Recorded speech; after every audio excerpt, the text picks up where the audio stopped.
All right, we are live, everybody. We're live.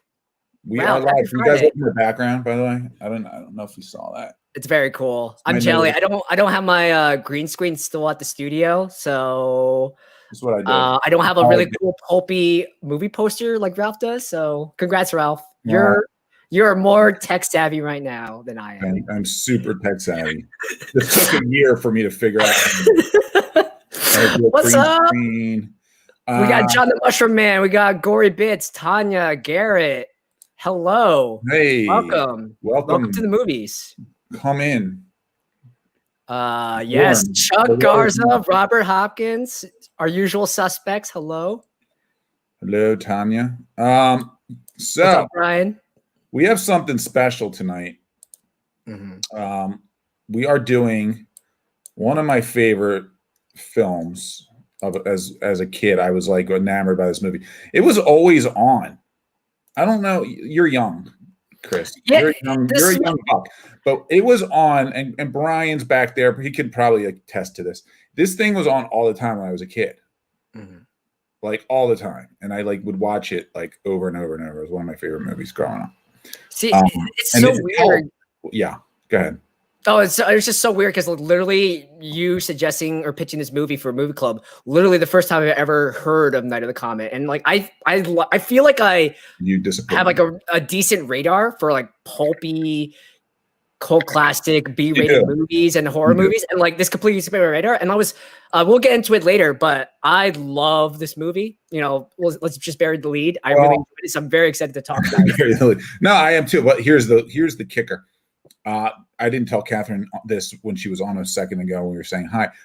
My sister used to be obsessed with Days of Our Lives growing up, and she would tape it, and I'd watch Days of Our Lives with her after school all the time. And so I'm a big Kayla Brady fan. Catherine was the first original Kayla. I don't know if you knew this, Chris. It was very exciting. Uncharted territory. I don't watch a lot of soap operas. You missed out. You missed out. I know. There was Patch. Patch is still on the show, I think, if I'm not mistaken. I know this is, over everybody's heads. I don't know. Maybe not. Maybe everybody on our stream loves Days of Our Lives. I did. So that's exciting. Yeah. Okay. Well, that's exciting. We have 57 people in the live stream. People from the UK. What's up, Nick? Yeah. As you guys come on and log on, I'm gonna actually give a little background of our guests that are coming in. We're also stalling a little bit. Don't tell them. They're professionals. They're fine. They can handle it. Okay. So our guests, and I want to again reiterate how excited we are to have Catherine and Kelli. Catherine Mary Stewart. She played Regina in the movie. If you guys have watched. Canadian actress. I didn't know she was Canadian. We didn't find that out till just now. She started as the iconic Kayla Brady. I just mentioned this in 89 episodes of Days of Our Lives. I hope I got that number right. Her earliest films include Powderheads and the sci-fi comedy The Apple. She later appeared in a number of cult classic films, including The Last Starfighter, Night of the Comet, Mischief, and of course, another classic Weekend at Bernie's. Catherine's most recent credits include the roles of Felicia in the holiday movie Deck the Heart and Robin Kent on the hit TV series New Amsterdam. I hope I got that all right.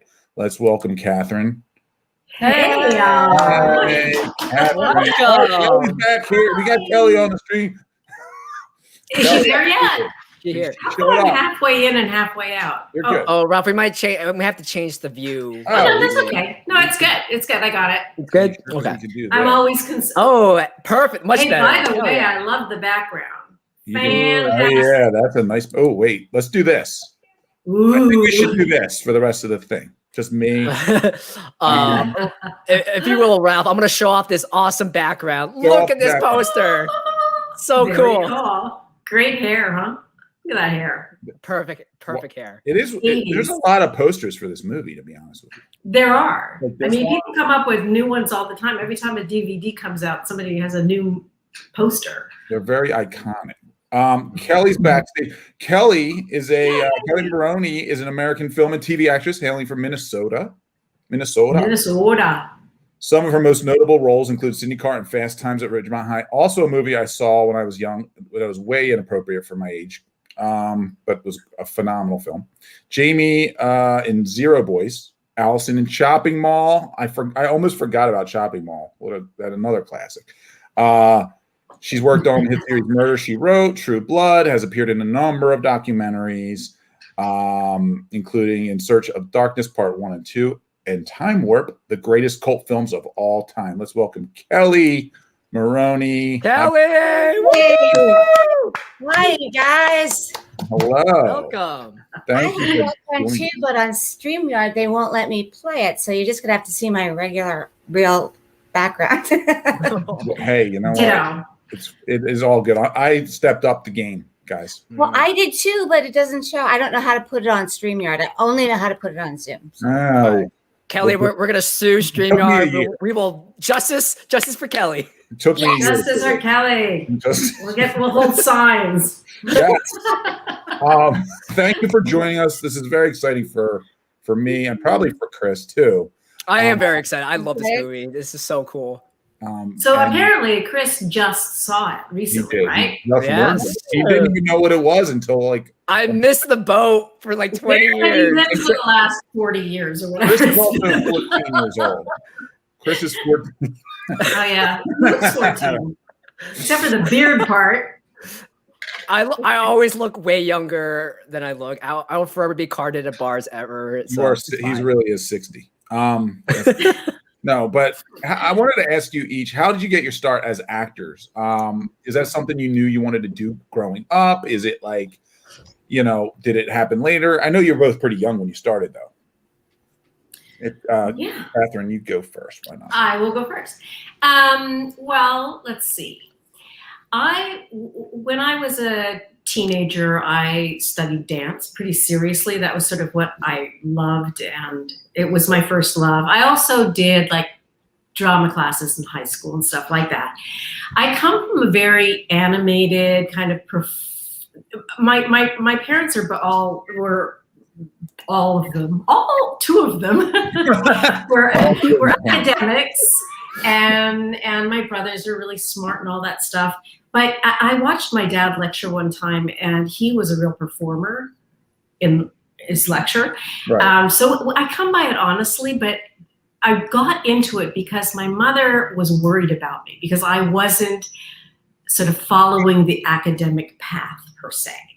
So she got me into acting first and dance, and I really loved dance. So I pursued that. When I graduated from high school, I moved to London to study and train, and I ended up training in this performing arts school called the London Studio Centre, which is still around today. In fact, I think I was in it in its first year of being open. Wow. But it's a big thing now in London.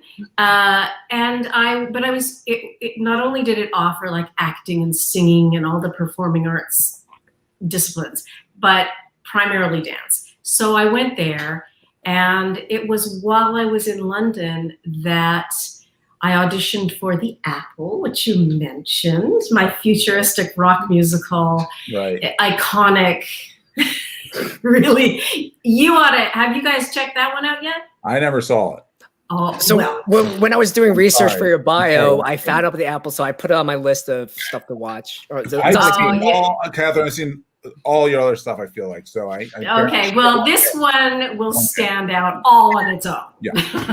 And not just because it introduced me to acting. It's somebody just commented. Insane.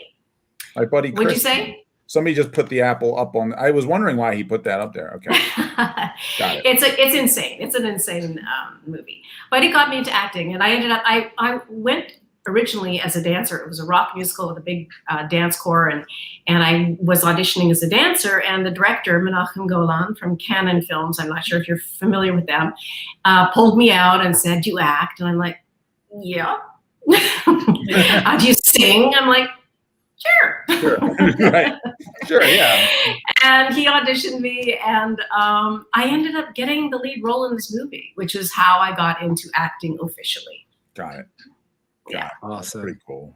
I'm How getting a about real reflection of sun right here. Ooh. Yeah. Because you're the star. The shining In my lights. in the spotlight. Look at you. Kelli, how about your path?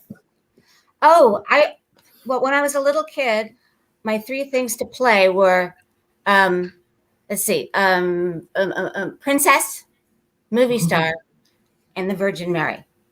So that was really the only thing I could go for. As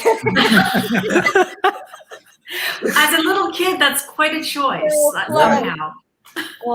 Actually, I always kind of wanted to be an actress, but in Minnesota, you didn't say, I'm going to be an actor. You know, Right. you would get your butt kicked. So, but we didn't have a theater department in my school. So I went to the Guthrie Theater and I got to be an apprentice, and I got, oh my gosh, F. Murray Abraham taught improv, and William H. Macy was there, and we really lucked out. And so from then, I had graduated early, so I went to the National Shakespeare Company Conservatory. Woohoo! Yeah, and my mom was so cool, because you'd think, why? Most moms are like, you're not going to New York City by yourself, and my mom was like, go do whatever you want to do. Right. She and I were movie fans together, and I think by then she's just like, you got to do what you want to do. Don't, she was already feeling like life is too short. And my father had already passed away. So I went, and I had $500 and nowhere to live, and couldn't get a job, and because, my age and stuff. And so I went to this apartment hunting place, and she felt sorry for me. She said, I think she was afraid for me. And she said, I could probably get you a roommate, but since you don't have money, that's going to be a tough sell. I went, she said, but I have a friend who's an agent, and she's been telling me that they want a Lolita on a daytime soap opera. I didn't even really know what she was talking. I'm not following her. Right. Yeah. Okay. Here's her, go see if she's interested in putting you in there. I get to this office, and it's the size of a closet, and it kind of looks seedy, It's a little creepy. And she was very brusque, and I had one picture of myself. She goes, well, they're closed, but go stuff it under the door. And long story long, I got the job. And so through no fault of my own, I had no idea what I was doing. I'd never been near a TV studio before. And I got to call my mom up and go, I'm on TV. 2 weeks. And I mean, that was I think the universe did that because it said, okay, she's going to give up. Unless we really, save her butt on this one. And that's the only reason I can think of. It's just, wow. Boy. It was, yeah. So that's how, but I wanted to be Betty Davis. And I guess in a weird way that, where I got close, I got close. Sure. I mean, to be Betty Davis? I went into the movies, and she did some horror and stuff like that. So yeah, I'm going to call that close. So that was, I wanted to ask about the soaps, because I mentioned Catherine was on my favorite soap growing up, Days of Our Lives. Don't judge me, guys. Do not judge. It's the greatest soap. I think you're fabulous. No, I won't judge you. Who wasn't in love with Caleb Brady? Come on. And that was one of your, I guess it was one of your first, if not your first acting role, right? And then, or was The Apple the first? Oh, no, I did The Apple, and then I did, you mentioned Powderheads, which was a movie that I did in my hometown of Edmonton, Alberta. And just sort of a funny ski romp. Got it. And then I did a couple of episodic things, like a Night Rider when I first got to Los Angeles. Okay. Yes. But that Days of Our Lives was my first real job. Real job. Because you did a lot of episodes. And then Kelli, you did a ton of episodes of Ryan's Hope. I did. Yes. I was on 2 years. I was the plot pusher because I was evil. So I was on all the time. And how then much fun is that? Oh, I wouldn't have it any other way. If you're sit around, doing exposition where you discuss what the bad people are doing. as your mother, I'm sure you've heard that kind of thing where they, it's every Wednesday you have coffee and the good people talk about what the bad people are doing. So, yes, it was great. And then I was also a bad girl on Tina. I was on for every day for like 3 months, but they only list that I was on like 2 episodes or something. And I don't know how to fix that, but so I was Tina as well. Oh, interesting. So I guess my question is like, when you did you both leave so like with the intention of like going, okay, I did this soap for X number of episodes, I'm ready to now launch into film? Was that and if that was the case, was it scary to leave that comfort zone, or was it sort of like, oh, soaps are my fallback? I was scared because back in those days there was a real stigma to doing a soap opera. I mean, for example, when I got out to California, I had years, a couple of years of stuff, taped shows, and they said she doesn't have film on herself. And I said, but and they said that doesn't count. So there was a real stigma about it, and I was afraid because I wanted to be Betty Davis, right? I was afraid that I was going to get stuck on soaps because I would see people and they would express regret, saying, interesting, I have this house and then I got married, and they were kind of like, wistful about, I wish I had would have gone, but I was afraid, that kind of thing. And so I thought, I'm not going to be that. So I was very focused on making sure that I didn't get scared to stay. Interesting. Yeah. For me, it was I didn't think anything, frankly. I never really do. I just kind of go along. You want me to wear? But I was lucky enough to get The Last Starfighter while I was still on Days of Our Lives. Oh, okay. In fact, there was a period where it actually overlapped, and so it was, when my contract was up or whatever, it was a very smooth transition for me, but it wasn't an intellectual decision. It wasn't like something I decided I was going to do. It just happened. I was so lucky. And so I got Days of Our Lives and, The Last Starfighter, and then Night of the Comet just kind of followed pretty quickly, in fact, in the same year. So at that point, I was kind of on a roll. I truly lucked out. That kind of feeds into my question. So Catherine might have already answered it just now, but could both of you elaborate just how the role for Night of the Comet came about, how each of you got cast? Do you remember anything noteworthy about the audition process? Yeah, I mean, I always laugh when people say, what was your career plan? Because Kathy's just saying, it is so true. I mean, unless you're, George Clooney or something, you say, yeah. I mean, it just, beyond. Within reason, you take what you can get. But I mean, yeah, for sure. You're not, well, some actors do. They go, I will only work with special directors or something like that. Right. I never got to the point where I felt comfortable saying that. Right. Okay. Yeah. No, if you want to hear God laugh, tell him your career plans, and it just sort of, you watch it unfold in real time. So it's, you can have some idea. That's absolutely true. So, well, for me auditioning, I went in and I'd read the script and I thought it was hilarious. The thing reads funnier than it played, right? I mean, I was, and on the page, it was a scream. But Kathy had that big scene where, she fought the zombie, and I thought, I want to do that. I'm tired of playing the kid. Because I was always, on the soaps, I was always the kid, and, the evil kid, but still the kid. And I thought, I want to grow up, And I auditioned for Wayne Crawford, the producer. He said, no, you're Samantha. And I was like, but, I'm an actress. And he goes, you know what? Because he was an actor too. He goes, I'll let you read this scene, but you're Samantha. And so I did. And he went, you're Samantha. I thought he was going to say, no, I'm going to change. They already knew they wanted this one. That's why. Right. Got it. That's fun. Yeah. Yeah. My audition was like, I don't know. I think maybe The Last Starfighter helped me, you know, at that point. And I don't know what, I really have no insight into what was going on in their brains. But I do remember specifically reading with another girl who was sort of more my coloring. My hair was darker brown and I had pretty big eyebrows and all that junk. And when I was told that I got the job, I assumed that this other person got the job as my little sister. And Kelli, didn't we sort of meet each other at the studio the day that we took those pictures?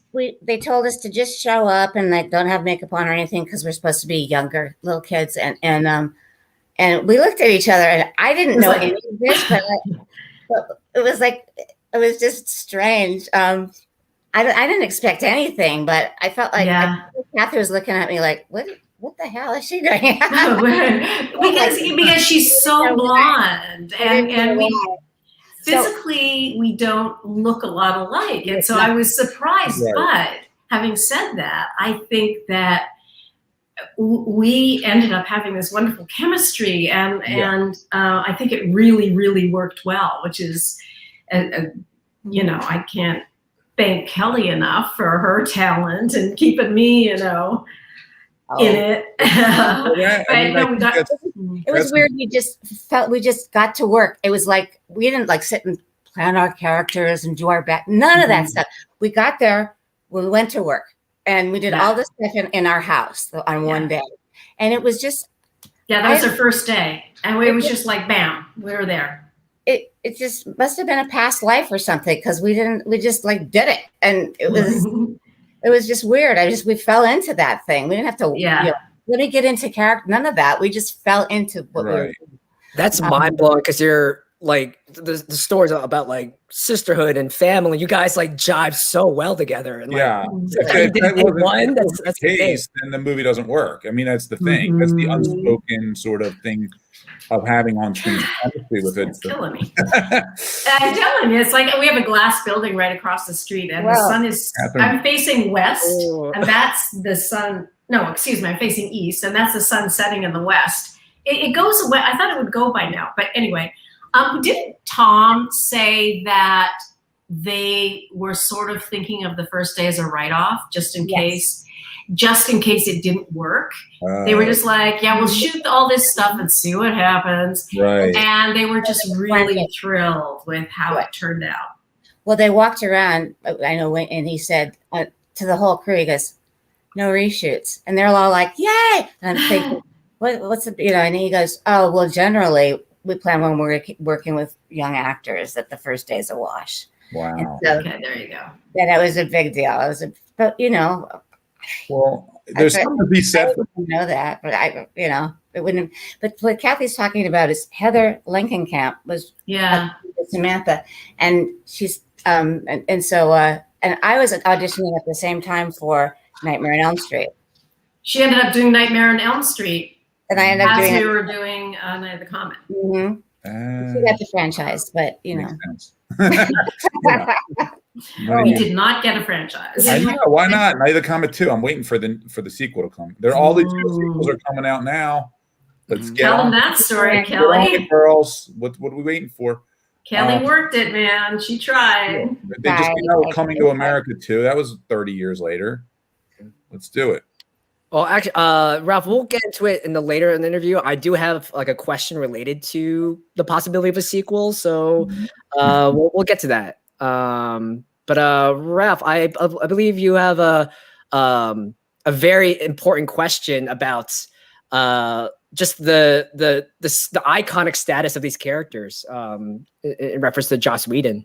Oh, I do. Let me get Joss Whedon's quote because he said when he was creating Buffy, he drew influence. I don't have his quote, but he said he drew influence from Night of the Comet. Obviously focused on empowered female characters. And then he did say the character of Sam was a template for Buffy. So do you guys think, like, I mean, what other movies do you feel like, and have you heard over the years maybe that have been inspired by Night of the Comet? Have you ever heard any other movies being inspired by it? Tyler the Suicide Girls. He said that he was inspired. The dialogue was us. And there's another one too. I know that one episode, maybe one, I don't know, I never watched the show, The Walking Dead. The zombie that I was fighting in the alleyway in Night of the Comet, they had a zombie on The Walking Dead that was dressed exactly the same as him. Oh, really? So that was a little no tip of a way. hat. Yeah. And I was like, I want to be on The Walking Dead. Why not you guys on Walking Dead? I know. What the hell? We got to go back in time, yell at Greg Nicotero, like, cast them. I know. I did I'm this. going to call Latoya and yell at her. She wrote on Walking Dead for a while. Who did? My friend Latoya. She wrote for some of our comic books, and she was on Walking Dead for a while. Oh, cool. But too late now. Darn it. Damn it. Greg Nicotero was the guy on this like $5 budget movie that I did called The Zero Boys, and there he was doing. I mean, and then Hans Zimmer. It was his first American score, and I'm thinking, wow, because we had like one trailer. It was beyond like low budget, and Frank Darabont was his assistant for like $50 a week. No shit. Frank Darabont was his assistant. Yeah. See, everybody starts somewhere, guys. Yeah. Right. There you go. Moving furniture, and he hurt his back, so his friend Greg said he could come and be his assistant. I can't make this up. So random. We're so crazy, actually. That's true.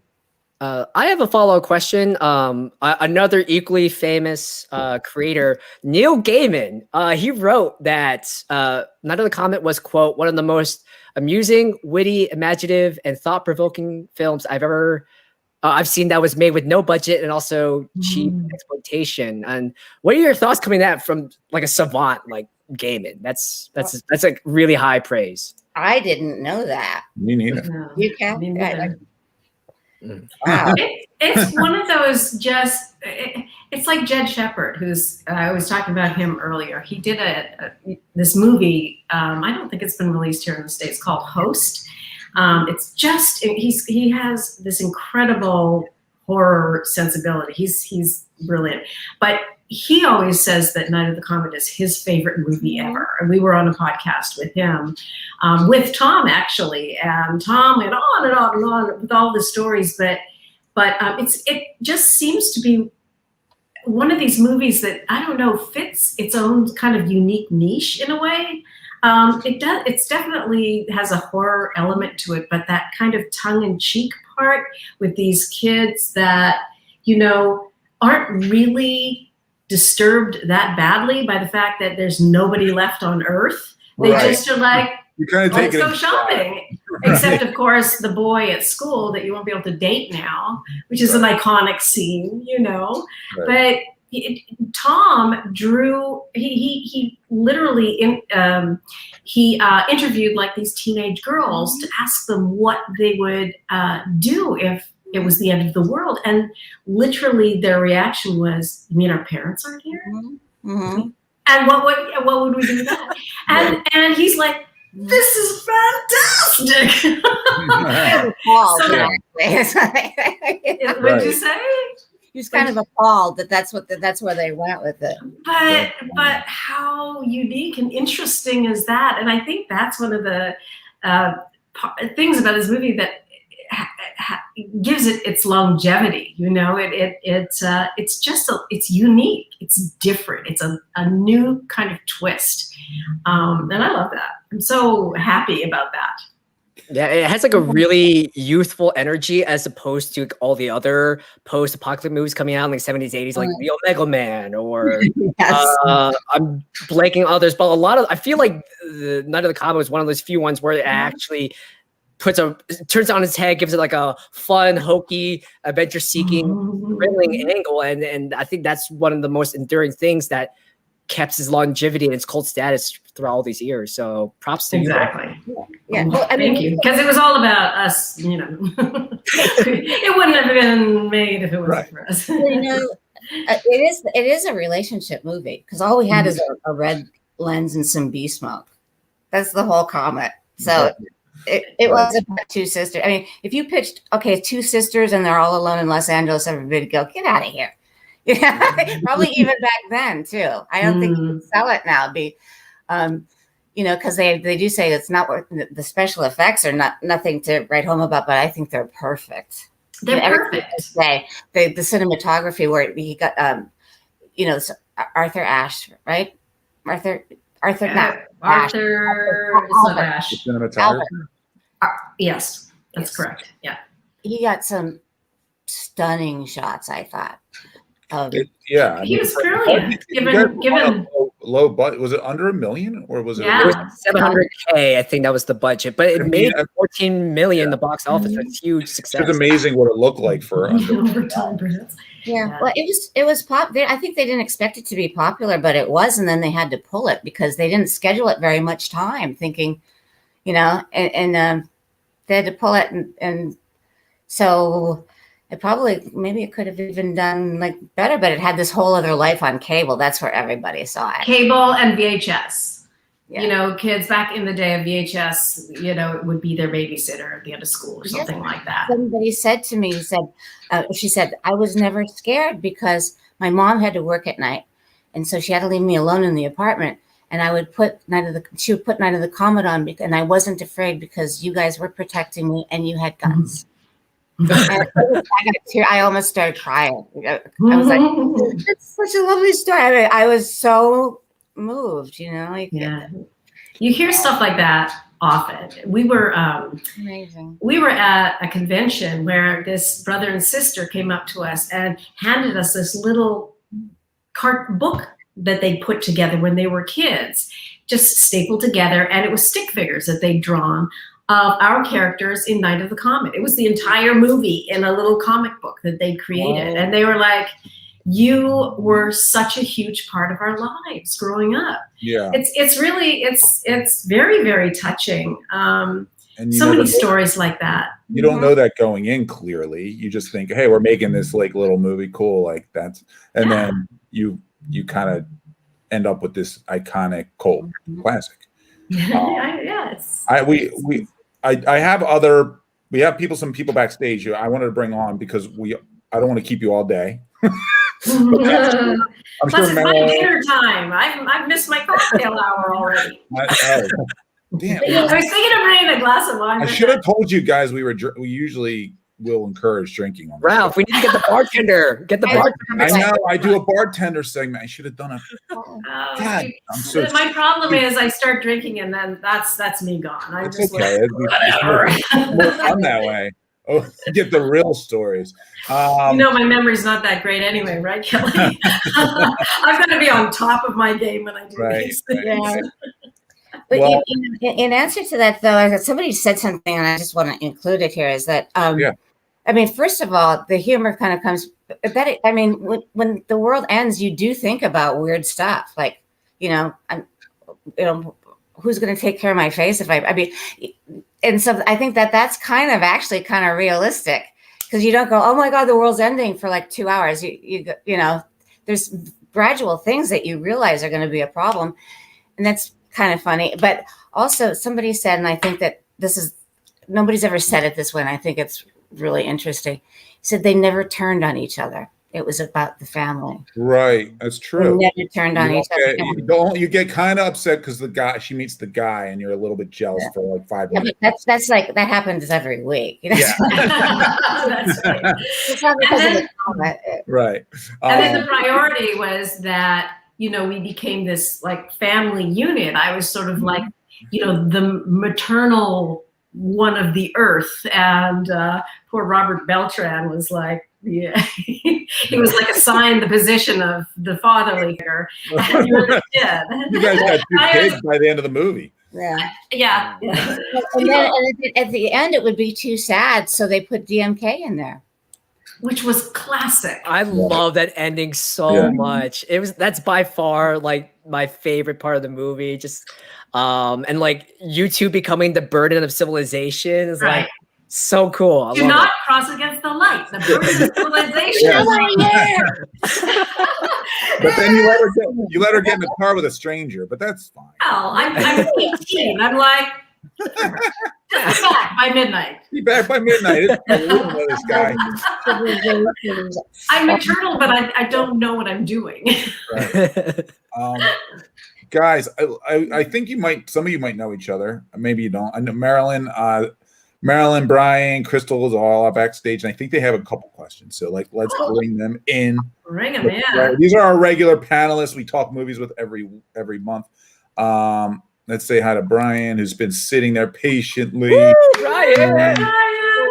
You look so official, Brian. You look like Mr. Radio guy. He's like Mr. It's Radio. just the microphone that makes it look good. But I do have the red glow of the Comet dust in the background. So very good. Another special effect. the show is known as the Happy Hour Film Club. So we never drank. Bring in the martinis. Damn, my husband's drinking a martini as we speak. Tell him to bring it on. I'm Irish, so that's the important part of the film club, and then the film club is secondary. So that's the only reason we get Brian to return is we promise he can drink on air. It's called the Happy Hour. Marilyn, everybody, this is Marilyn. Marilyn, did you do that post and you put your face on Kelly? I did. I know. I was like, that was Mary. Did you see that? I was like, that looks like Where is it? It's a face app. And I've been having fun with that for the last few months. And so yesterday I was like, oh, wait a minute. I didn't check to see if there's a GIF for Night of the Comet. Sure enough, there was only two. We're waiting to find out if Promises in Malibu has a program for refaced addiction.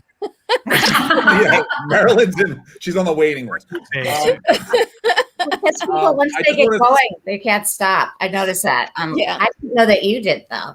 Yes, I do. She did. It fit really well, though. I mean, your faces are similar. Yeah. It was like a double take. Funny because it kind of morphs the original person along with your face. So it kind of fits a little bit. And, you can see yourself, but there is some morphing going on. Definitely. It looked very authentic. Is it a software or is it something? What is it? It's an app that you just put on your phone. Reface app. I did not know that. I've gotten somebody else addicted now. I'm putting it in the comments section so everyone can download. I'm going to do a tutorial on Reface app after this show. I just want to point out that we have two iconic film duos. We were talking about chemistry. We have these two iconic film duos here.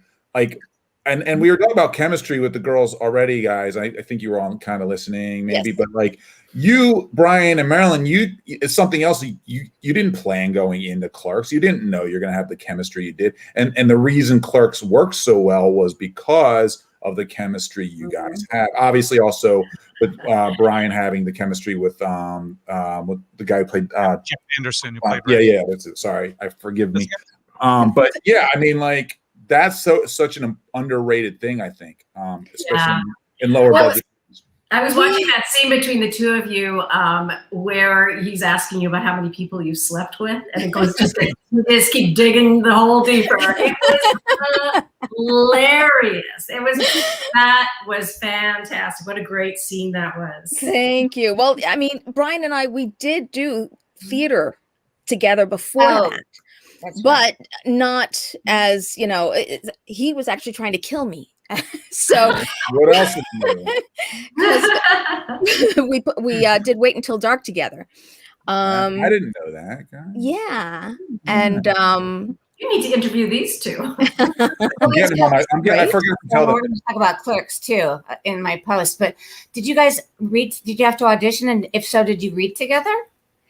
I did audition. I did a monologue, and they held auditions in a theater actually that we all worked at, and I pretty much got the role right away. I didn't know that Brian had auditioned, and I didn't know until he was at the callbacks. I went to the callback just to be there for if they needed me to read with somebody, but I already had the part, and I was excited that he was actually in the running.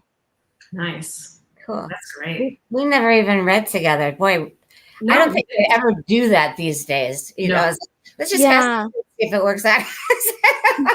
I don't think they would, because everybody's more scared now. But back in the day, they really did take some chances, you know? Come to think of it. Well, that's one question I want to ask you. You know, do you feel that it was a lot easier back then than it is now for anybody trying to get into the business? And especially women. It's an interesting question. I mean, the business has completely changed, as you know. Yeah.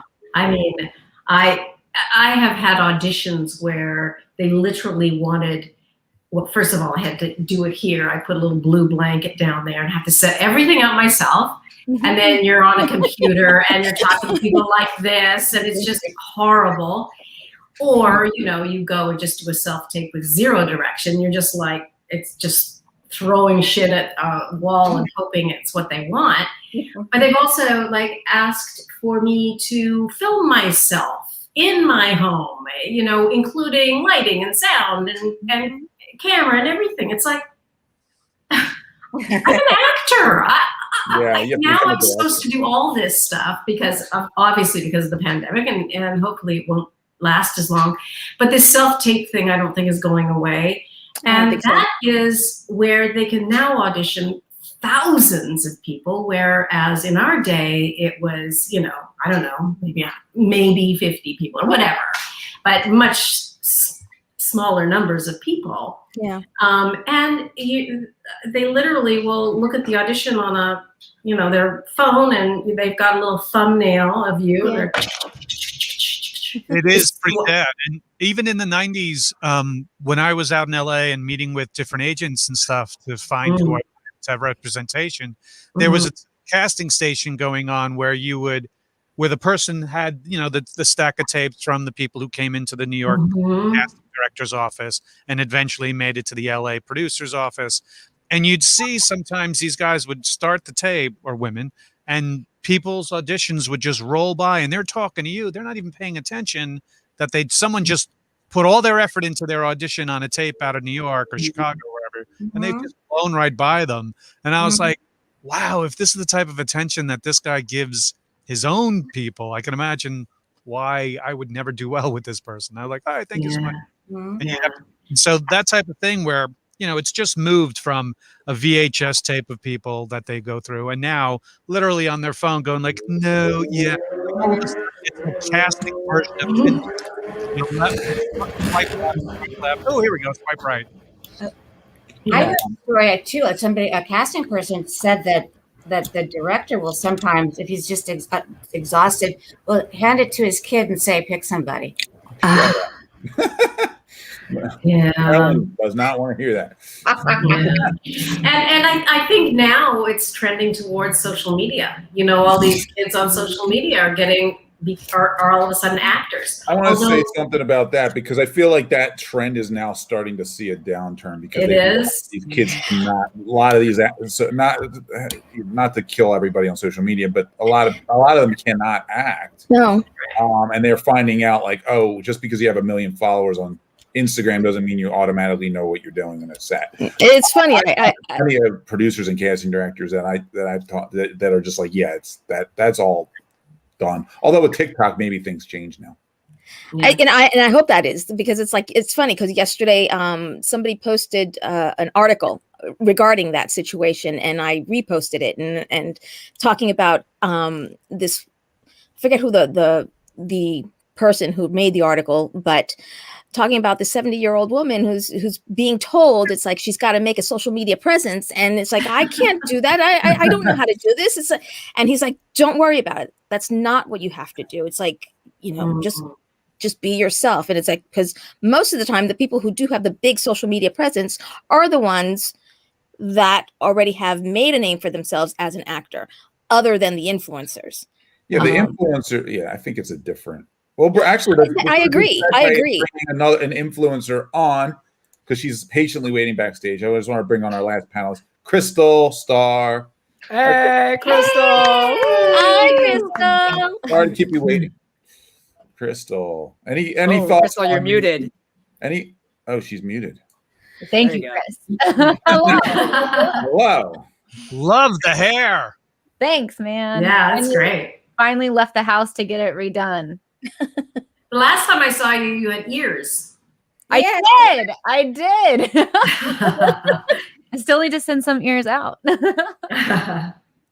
You know what? I just on that influencer thing. A thing that I heard also was that a lot of the social influencers that are making like a ton of money, it's a step down for them because they wouldn't be able to make as much money. They might not be interested in that. Yeah, so that's actually really true. I was listening to what you guys said before I came on, and so I just did a TV show with Fox, and I wound up losing a ton of money, and I had to quit my job to do it. And then the pandemic happened, so I didn't get like any unemployment. I was like, oh great. So, yeah, like, you know, I made pennies on the show, right. And I lost so much financial stuff and like other gigs in between that because I work on a lot of film behind. I do special effects.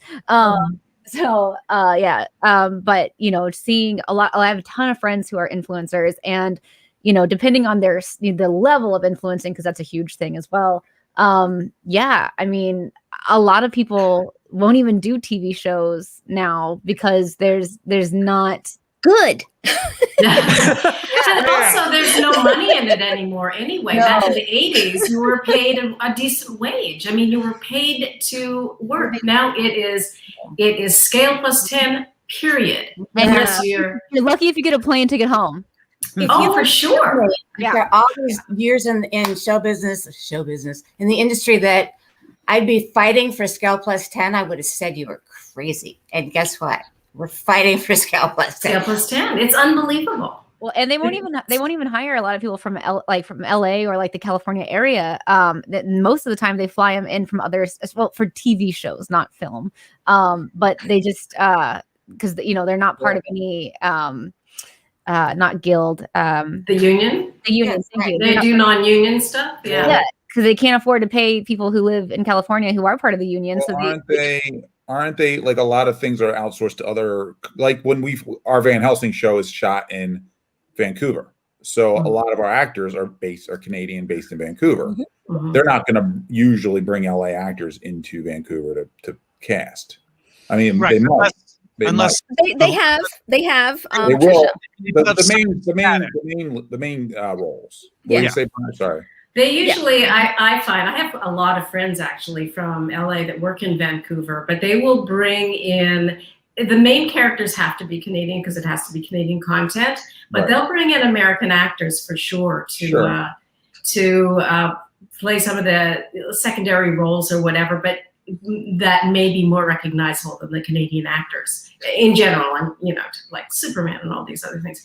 But it's a different business. And getting back to the question, is it easier or harder for women or anybody to get into it? It's almost like nowadays you need to create your own content. And then and hopefully that will go somewhere. How many actors have their own YouTube thing or doing their own YouTube series or something like that? So it's just a different business. It's completely different. Yeah. But good for you for hanging on to the question. Mm-hmm. I remember what the question, original question was. You know, our union is like bending over backwards to accommodate this, and so you got your SAG ultra low and ultra low, and now they're going to try to unionize the TikTok and Reels people. Mm-hmm. Are they? The newest thing. Yeah. I did see something about that. Yeah. So they smell a buck in that, yeah. But that's another issue. Oh, sorry. No, that's but the other thing too, though, it's like that something that would typically be a co-star is now a guest star role. Yeah. Yeah, so they don't have to pay them as much. Exactly. Right. But I have a beef with the union because they're creating a platform for these little tiny production companies that don't have any money so that they can shoot, and it's good for the actors because it's giving them jobs. You can't make a living with what they pay you. It's just it actually kind of really makes me mad. If they pay you. Right. If they pay you. Yeah, there was some big thing. Yeah. So yeah, it's Well, way to take the stream down, guys. That was, I know. Now I need a double. So I would say that it's gotten a lot harder over the years. I think that, you know, I feel like you guys were so very lucky. So lucky to get this. You know, the movie was great. I found it like for the budget. I had no idea. Like I just heard you guys talk about the budget. That's insane. I would have never thought that. But I mean, I think that, you know, you guys got a great time for television, like one of the best times, I think. Yeah. The 80s were really fun. They were, I think, a real, I don't know, I want to say apex or pinnacle in terms of movie making and accessible movie making and sort of interesting stuff. I think things got really interesting. They started getting interesting in the 60s. It became really experimental. And then you got into sort of more commercial stuff. And by the 80s, it was just like, woohoo, you know. I had so much fun in the 80s. It was really a fun time. Just to name the movies, they came out the same year as your movie. First of all, I was 14 when the movie came out. But just to hear this list, 2010, Gremlins, Red Dawn, Last Starfighter, Once Upon a Time in America, Never-Ending Story, Splash, 1984, Dune, 16 Candles, Against All Odds, Beverly Hills Cop, Terminator, Starman, Firestarter, Revenge of the Nerds, Romancing the Stone, Police Academy, This Is Spinal Tap, Conan the Destroyer, Indiana Jones, Temple of Doom, Buckaroo Banzai, Purple Rain. Oh my God, this list. I never heard of any of these. What is Repo Man, Amadeus, Supergirl, Ghostbusters, Footloose. This was like a huge year for epic, like, you know, Nightmare on Elm Street, Bachelor Party. You know, you could go on and on and on. And this was just 1984. Right. And then, if you could highlight my box there, Ralph. Yes, sir. Hold on. Yes. Not only Terminator and then, of course, Night of the Comet, but look at this hair. She caught me. Beautiful. Badass women with incredibly good hair. Oh my God, I love big hair. But Terminator was made after Night of the Comet. The whole time now. You know, and so it's just great to see all that come to fore. And it's funny because, you know, when I haven't seen this movie since the 80s when I first saw it, and it was nice to see it again. I proudly gave Amazon my $4 to rent it last night.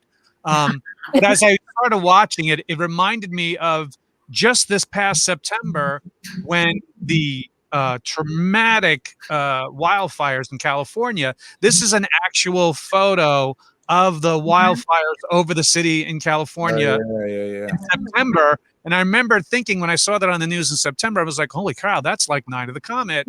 And to be honest with you, it's even worse than the movie. At least in the movie, you somewhat see the sky. So many people sent me pictures of the backyard and said, look, it's Night of the Comet. Yeah. All over scary. It was a scary time. And then to do a little crossover thing here, you guys were the Thanos Infinity Gauntlet with the snap before the Infinity Gauntlet. Everybody, spoiler alert out there. Everybody disappeared. Because everyone got dusted. Like in the movie, the Dodgers were calling it dust. In reality, it was like red brick dust they were using. So it's really nice, really cool. Yeah. The opening scene with all the people that are there to see the comet, was that like stock footage? Yeah. It was with all the people. Yeah, like there was in the very beginning. Oh, right, with people cheering and stuff like that. Like you noticed it was very close up on the guy saying, and I hear that the power is going out in Newfoundland. What? They hired that guy. I know that it's not stock footage because you can see our AD in it. Okay. Yeah, he's in it. So close to the people, it's kind of a fake out. I mean, because it's like in one respect. I thought it was He's stock very footage. close up, and I think they just shoved like 12 people behind him, like really banging into each other and stuff like that. Okay. Yeah. I mean, because in one respect, it's like, oh, that's a lot of people. And I realize that, there's a lot of effects that can be done to make that look that way.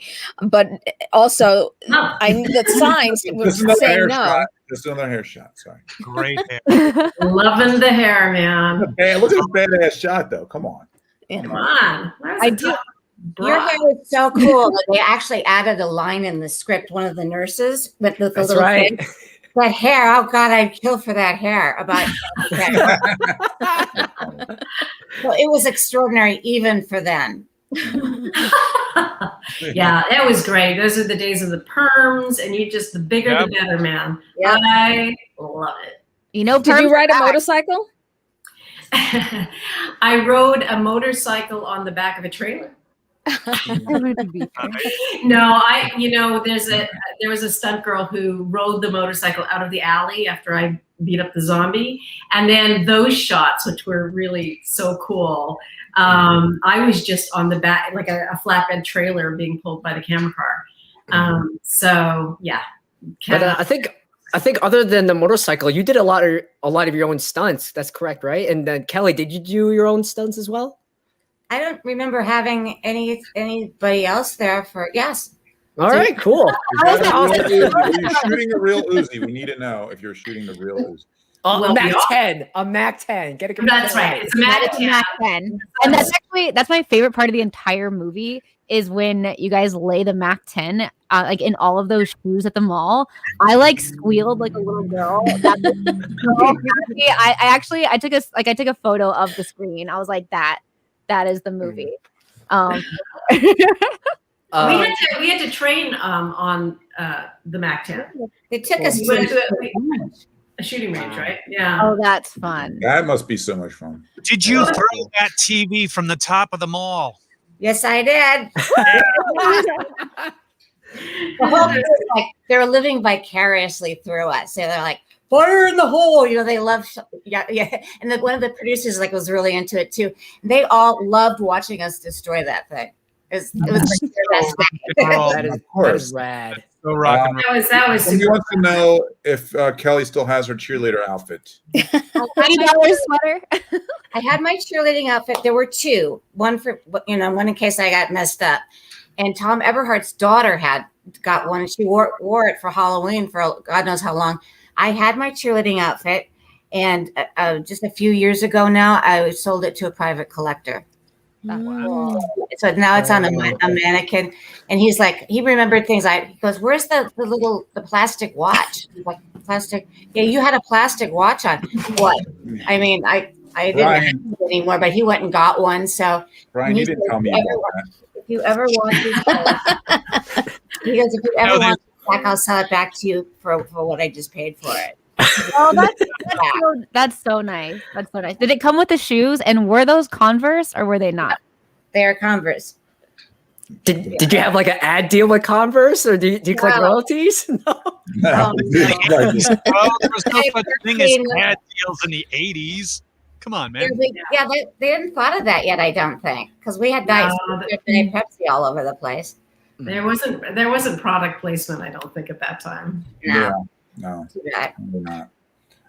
So sorry for the tangent, but we have an amazing guest waiting patiently in the backstage. Oh, speaking of badass ladies, we have Sun Khamunaki. So let's bring her on, and maybe she has a question. One is our artist extraordinaire who does all our homage covers. Oh, okay.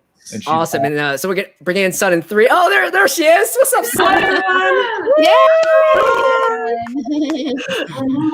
Good to be here. Thanks for being here. This is awesome. You're crowded. This is very crowded, guys. Like the Brady Bunch. I love it. Yeah.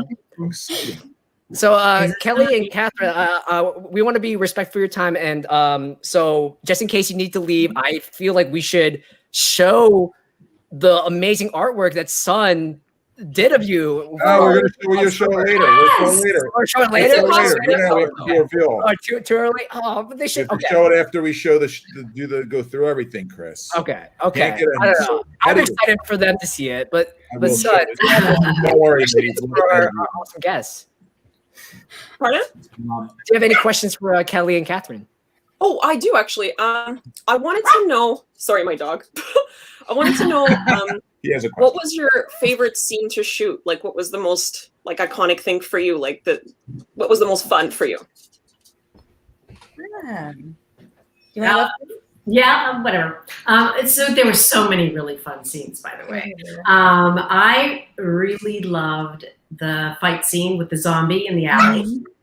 Because that was something I got to do, you know. I got to fight. He was a stunt guy, so he looked after me. I wasn't afraid, but we really could get into it, you know, and that was super fun. And just doing the whole fight scene, I love that stuff. I also really loved the end of the movie when we're, you know, taking pictures and the burden of civilization is on us, and Kelli coming across, we're talking about that. I just love that scene so much, and DMK, it warms my heart when I watch it. But there were so many scenes that were really kind of fun.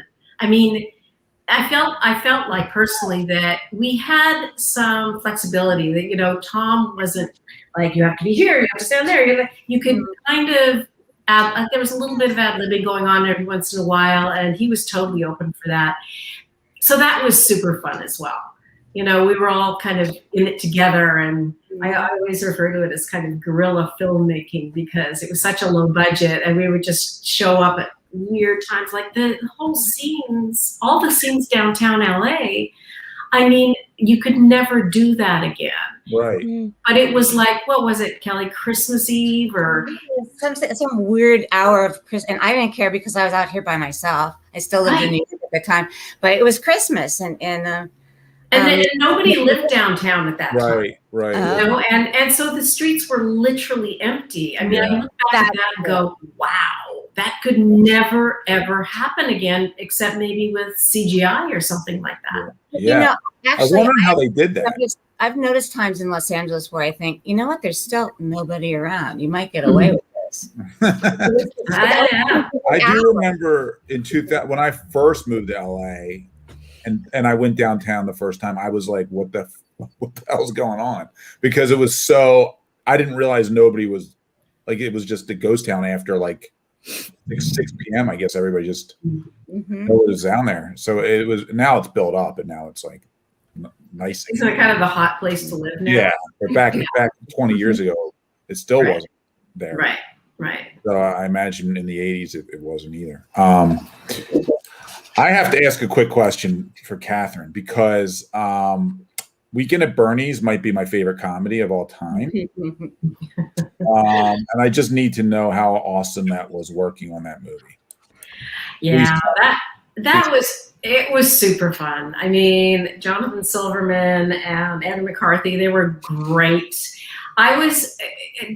We shot in New York, and then we went down to North Carolina and shot in North Carolina. It was for the Hamptons, right?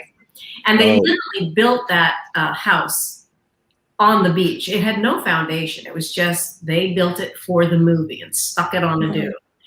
And they, I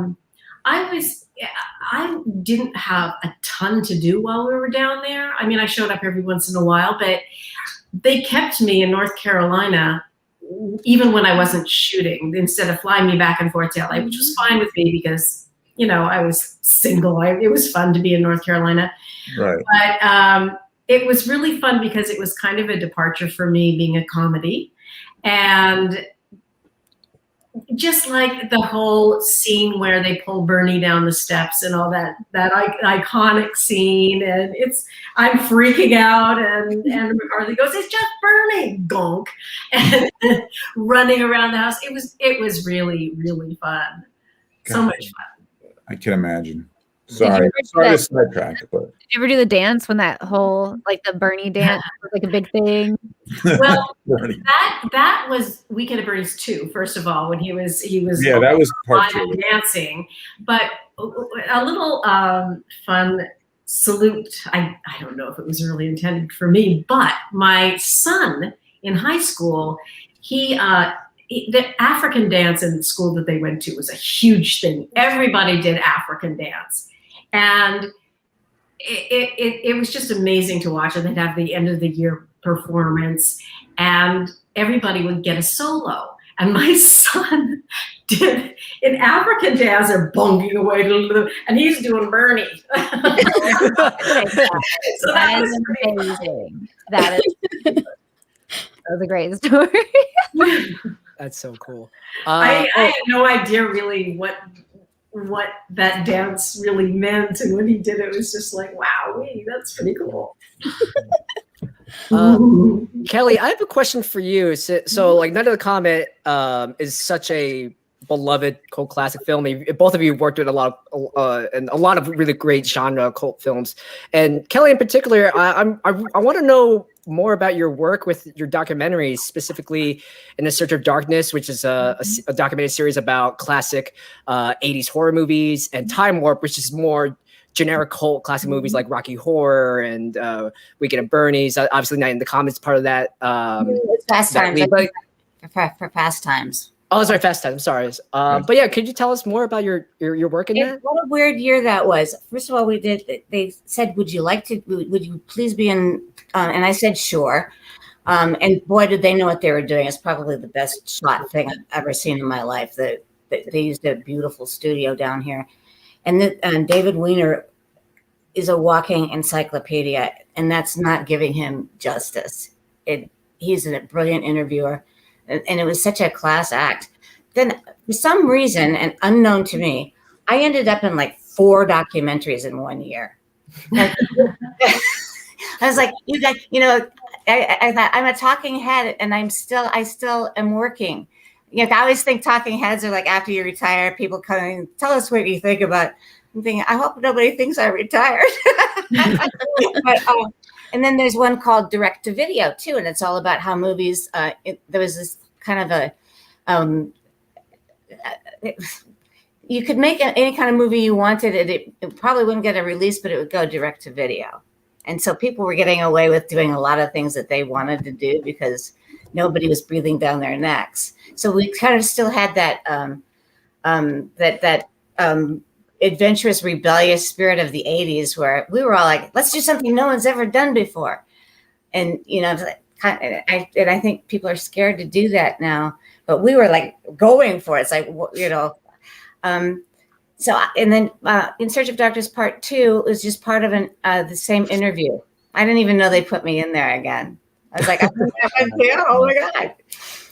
So yeah, I ended up being the documentary person that year. It was wonderful. It was wonderful. I mean, I really felt like, wow, people have been watching this stuff all this time.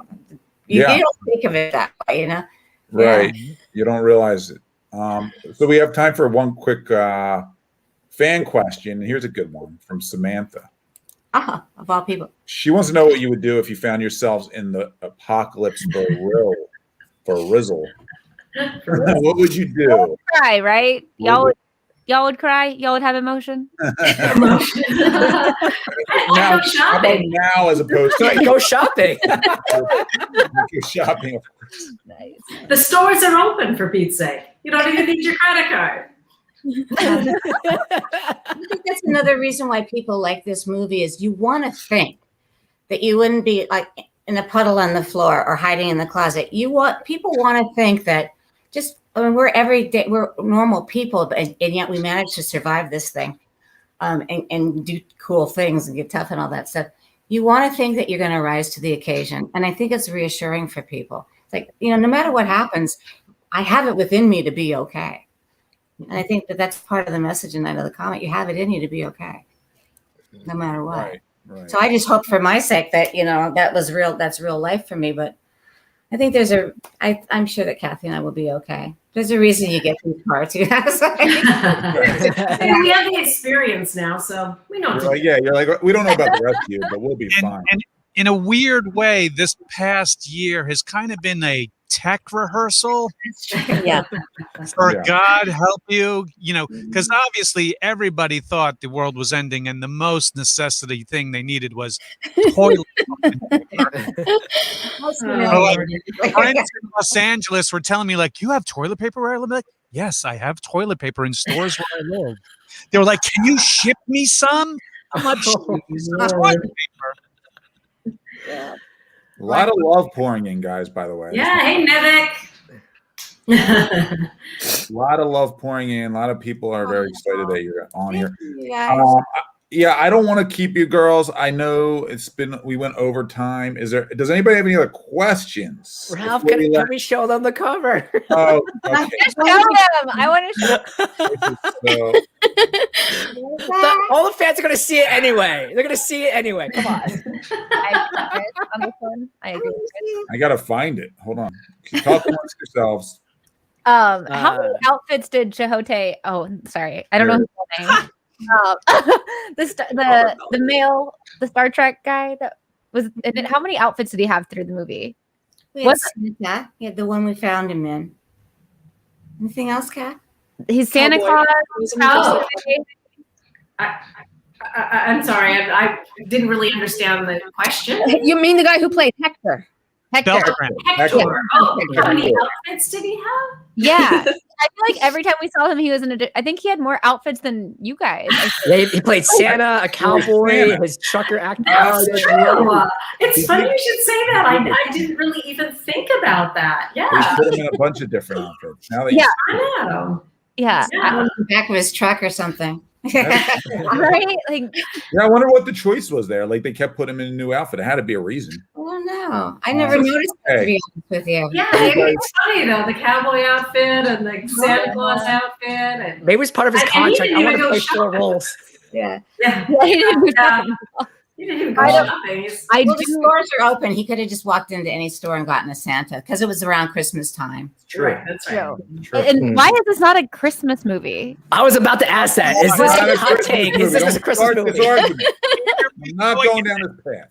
Yeah, like, would you guys consider this a Christmas movie? Would you guys? A lot of people do. I mean, yes. A lot of people do consider it a Christmas movie. It's totally a Christmas movie. I've never had this on my list, and it will be on my list for the next few, forever now. So I didn't think about it as a Christmas movie until I rewatched it, and I was like, there are a lot of Christmas scenes in here. I'm born on Christmas Eve, so it is a Christmas movie. Because here's my argument. One, obviously, there's a lot of Christmas music and Christmas imagery, but two, the movie is oddly like anti-materialist, anti-capitalist. They mention like the mall is the mecca of consumer culture, and Christmas is like, it's not about the present, it's not about materialism, it's about family, and you two are family. So, Chris, bam, that's my thesis. I considered your argument. It was well put together, and you are denied. No. Let us show the cover, okay? Mm-hmm. Are we ready? Because we're family for you. Yes. It's an homage cover by Sun Khamunaki, our awesome artist, and here we go. Boom. Woo! Oh, look at that hair.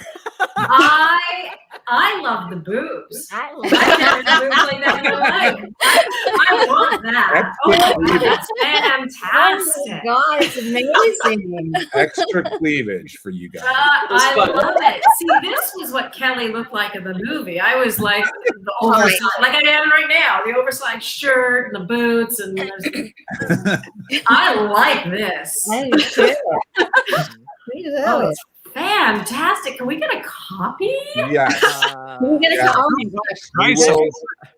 We will send you. We'll obviously email me when we're done, and I'll make sure you guys get a copy. Oh my gosh, it's fantastic! Wow. Time to draw you with the guns. I'm so impressed. Absolutely. I love the Daisy Duke shorts too. Woo! Well, we gotta Zetascope it up, I'm getting a little horny here. It's a little Catherine, loving it. Now, wow. Son, I'm gonna switch the image. Oh, I'm sorry. I want Son to draw me next. Yeah, ooh, I'd love to see that too. Why can't I Eating get a taco? You look at moods. Just Ralph eating a taco. Everybody Ralph, wants you're looking to get moods. Just stop exercising. They'll get you. You'll get cleavage. I'm getting there. So, Son, I'm gonna share on the screen some of your layouts. Can you walk us through your process? Oh, well, these are super basic ideas of Dave wanted to kind of stick really close to the poster, to one of the posters. Do you guys remember that picture? Yeah. Yeah. So I just played around with the poses a little bit, but he wanted to stick pretty close to that specific poster. I don't know if Chris, do you have it? A picture of the poster. I can try to find one, but I mean, just to see how realistic or how close to it. I mean, here's an iconic picture or iconic scene. Looks pretty accurate to your cover. I mean, it's the same shirt on me, and it's the same. Yeah, it's the one where they're holding the bags. Yeah, I have. Yeah, it. It's you got it. Cool. First Blu-ray cover before the red one. Oh, yeah. And it had the Comet in the top. Anyway, so I just kind of went with that, and I really liked it. I wanted to keep it pretty simple, but I played around with the poses, and yeah, no, that one was really fun to do, actually. And the other version, body, you played around with the body a lot. Well, you know. Which version? I don't know if you guys are going to show it or not. But So happy. I'm looking for it. I'm sorry, I thought I had it, but it wasn't uploading. So. That's cool. Oh wait, should I show them the Z-rated one, because I do have an image of that. It's a different color scheme. No. Yeah, I went with the orange skies in the other one. Not do that. I have it here. Not looks like Ralph is videoing me. I'm hovering over it right now. Don't do it. Right. Don't do it. Now you have to do it. Ralph, you're turning red in the sky. Ralph's centering my own company. I'm taking over. I'm showing it. Damn. Oh! Just so you know, this isn't you guys. This is just isn't you guys. You know, I could definitely increase my Twitter following with this.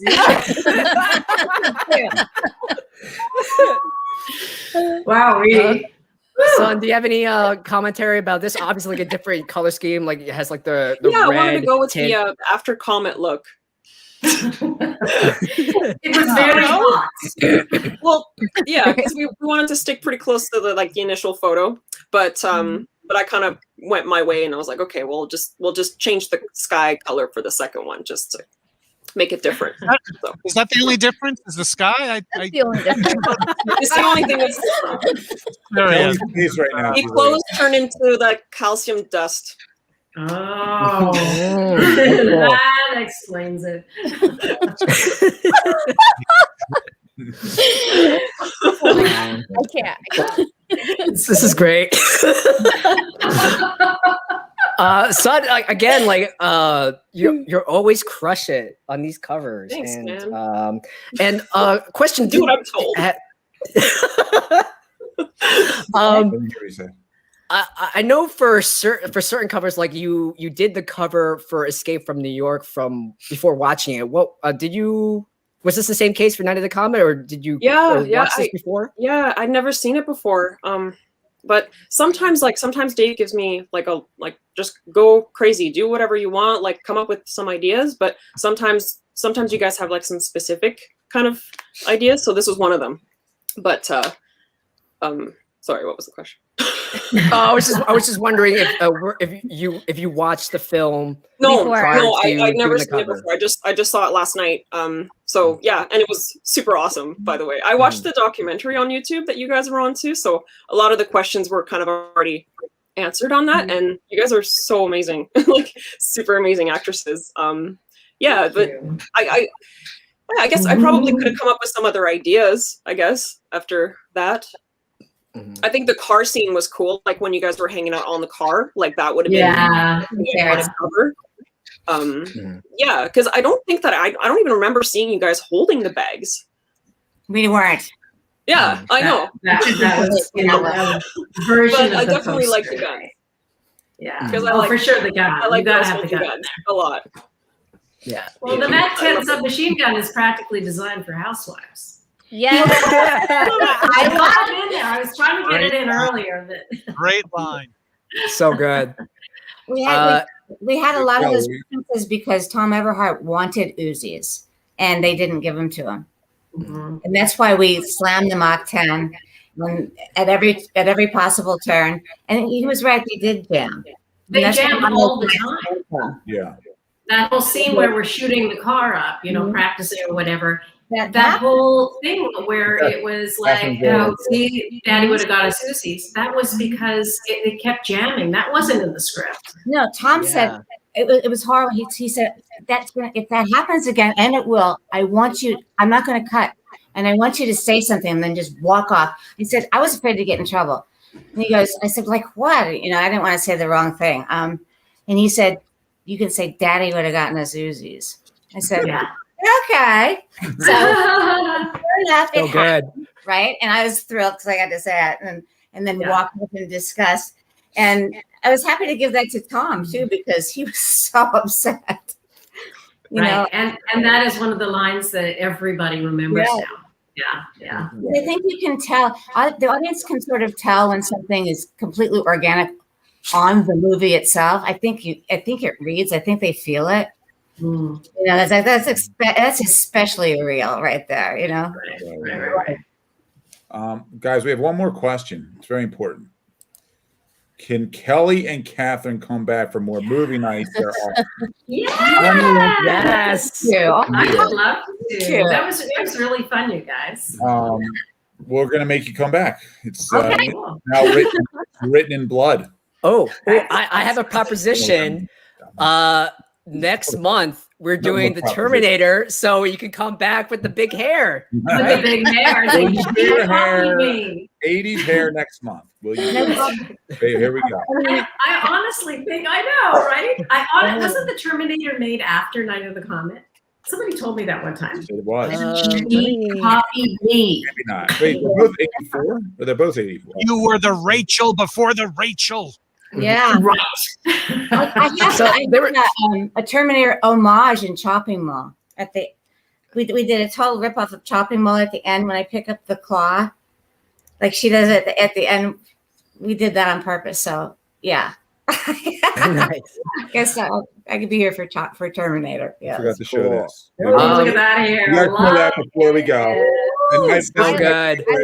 I love it. I loved your This is hair, great. Kelly. I loved your hair too. We have so many stills from the movie, guys, but we won't. Yeah, I went overboard. I was like, I need to put this. Yeah, there's like a million stills. We're not going to torture you guys. We'll finally let you go. Okay. Thank you so much. Thank you. I have one last thing. I have one last thing. Kelli and Catherine, where can people find you online? Do you have any future projects or films or TV spots that you want to plug? Like, and the floor is yours. Okay. Go ahead, Kelly? We have you down here as well, just so you know. Okay. Yeah. Yeah. Make sure this is right. That's right. At Catherine Mary Stewart on Instagram. Yeah. It's basically Catherine Mary Stewart everywhere. Twitter, Catherine Mary Stewart was too long for it, so it's CMS all. So, and I go by CMS all the time. Which I didn't know. We're talking to her about her to me and saying CMS, and I went, I guess that's a new thing. Well, it's actually a really old thing. I started getting called that on the set because it was like, Catherine Mary Stewart, what do we call her? You know, is it Kathy? Is it Catherine? Is it Catherine Mary? And it was just like, CMS. I literally had a director's chair with just CMS on it. What do you like for us to be called? Well, Kathy, you may call me Kathy. No, generally friends call me Kathy and professionally as Catherine or whatever. And I seem to sign everything these days, like on Facebook and stuff, CMS, just because it's efficient and it's quick to type. But in terms of projects and things, I've been working on a script that has been optioned actually, and we're in rewrites, which goes on forever. So that's been, and it's a vehicle for me to not only act in but to direct. So that's really what I want to move forward into, or lean into, as we say. I also have a project that's a play, but everything, of course, got put on hold with the pandemic. That I would like to direct, and I have a couple of producers in LA that are interested in doing that. And yeah, so I've just been kind of right before the pandemic, the set closed down on like March 13th because of the pandemic a year ago. I did New Amsterdam, an episode of that, so that was fun. But I haven't really, I don't know, have I done anything during the pandemic? Not that I got paid have for any anyway. of us done anything? Yeah, really. So just hanging, but it's given me a chance to really focus on the scripts and things that I'm working on. So that's good. Awesome. Best of luck. That's very exciting. I really want to get into that, directing and being behind the camera more. Yeah. Kelly, is there anything you're working on coming up that we should look out for? Yes, same here. I mean, I had a couple of things were supposed to be shot last year, but there's a film I'm doing is based on a real woman's life story, and I'm her mother in it, which is that was supposed to shoot last year, and it's probably going to shoot. It will shoot this year, and then there's a sequel to something I was in recently that's going to shoot sometime this spring, and then during the quarantine. There's a movie called Staycation, and I'm co-producing that. I'll be in it too, but I'm segueing sort of into producing more than. I mean, I enjoy directing. Like if I'm in a play or something, I can always see what I think it should be. You know, like I talk to the director and stuff, but for me to do that by myself, I wouldn't want to do it. Right. Yeah. So, and what else? There is something else, but I can't think what it is right now. We have pandemic brains going on here. Daytime with Kelly and Kathy. That's what you guys have going on now. Yeah, daytime. Or somebody else said, Kat and Kelly sounds like a great daytime. Yeah, we're going to work on that. Absolutely. Wouldn't that be fun? Yeah, and we can do that remotely too. We have to do a podcast. That's what we should do. Yeah. I mean, we have a podcasting expert, Brian right here. Brian, I'm inviting you both on our podcast. Hardly do it right now. I'm sure Brian will make you go on his. So there you go. Let's do it. I love it. It's called cross promotion. It's survival, baby. I was doing a podcast for a while too, but the guys we don't do it anymore. He passed away, but it was fun. I did it for many years. I did that podcast with you. He passed away. That's right. You did. You did. You're one of my big catches. Yeah, I mean, that was really super fun.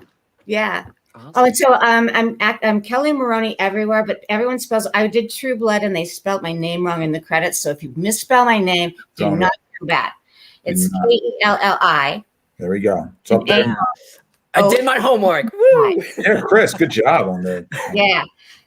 And, he's so proud of himself. His Twitter, Kelli Maroney. I'm on TikTok, but I haven't done any TikToks yet. I'm real Kelli Maroney because my name was already gone, which is odd. Weird. I don't like it anymore. Everywhere. But I have an actress page, actress Kelli Maroney, and a group. Official fan group on Facebook. So there. Cool. We got thank it all. you so much. You guys I'm back in light again. You just got lit.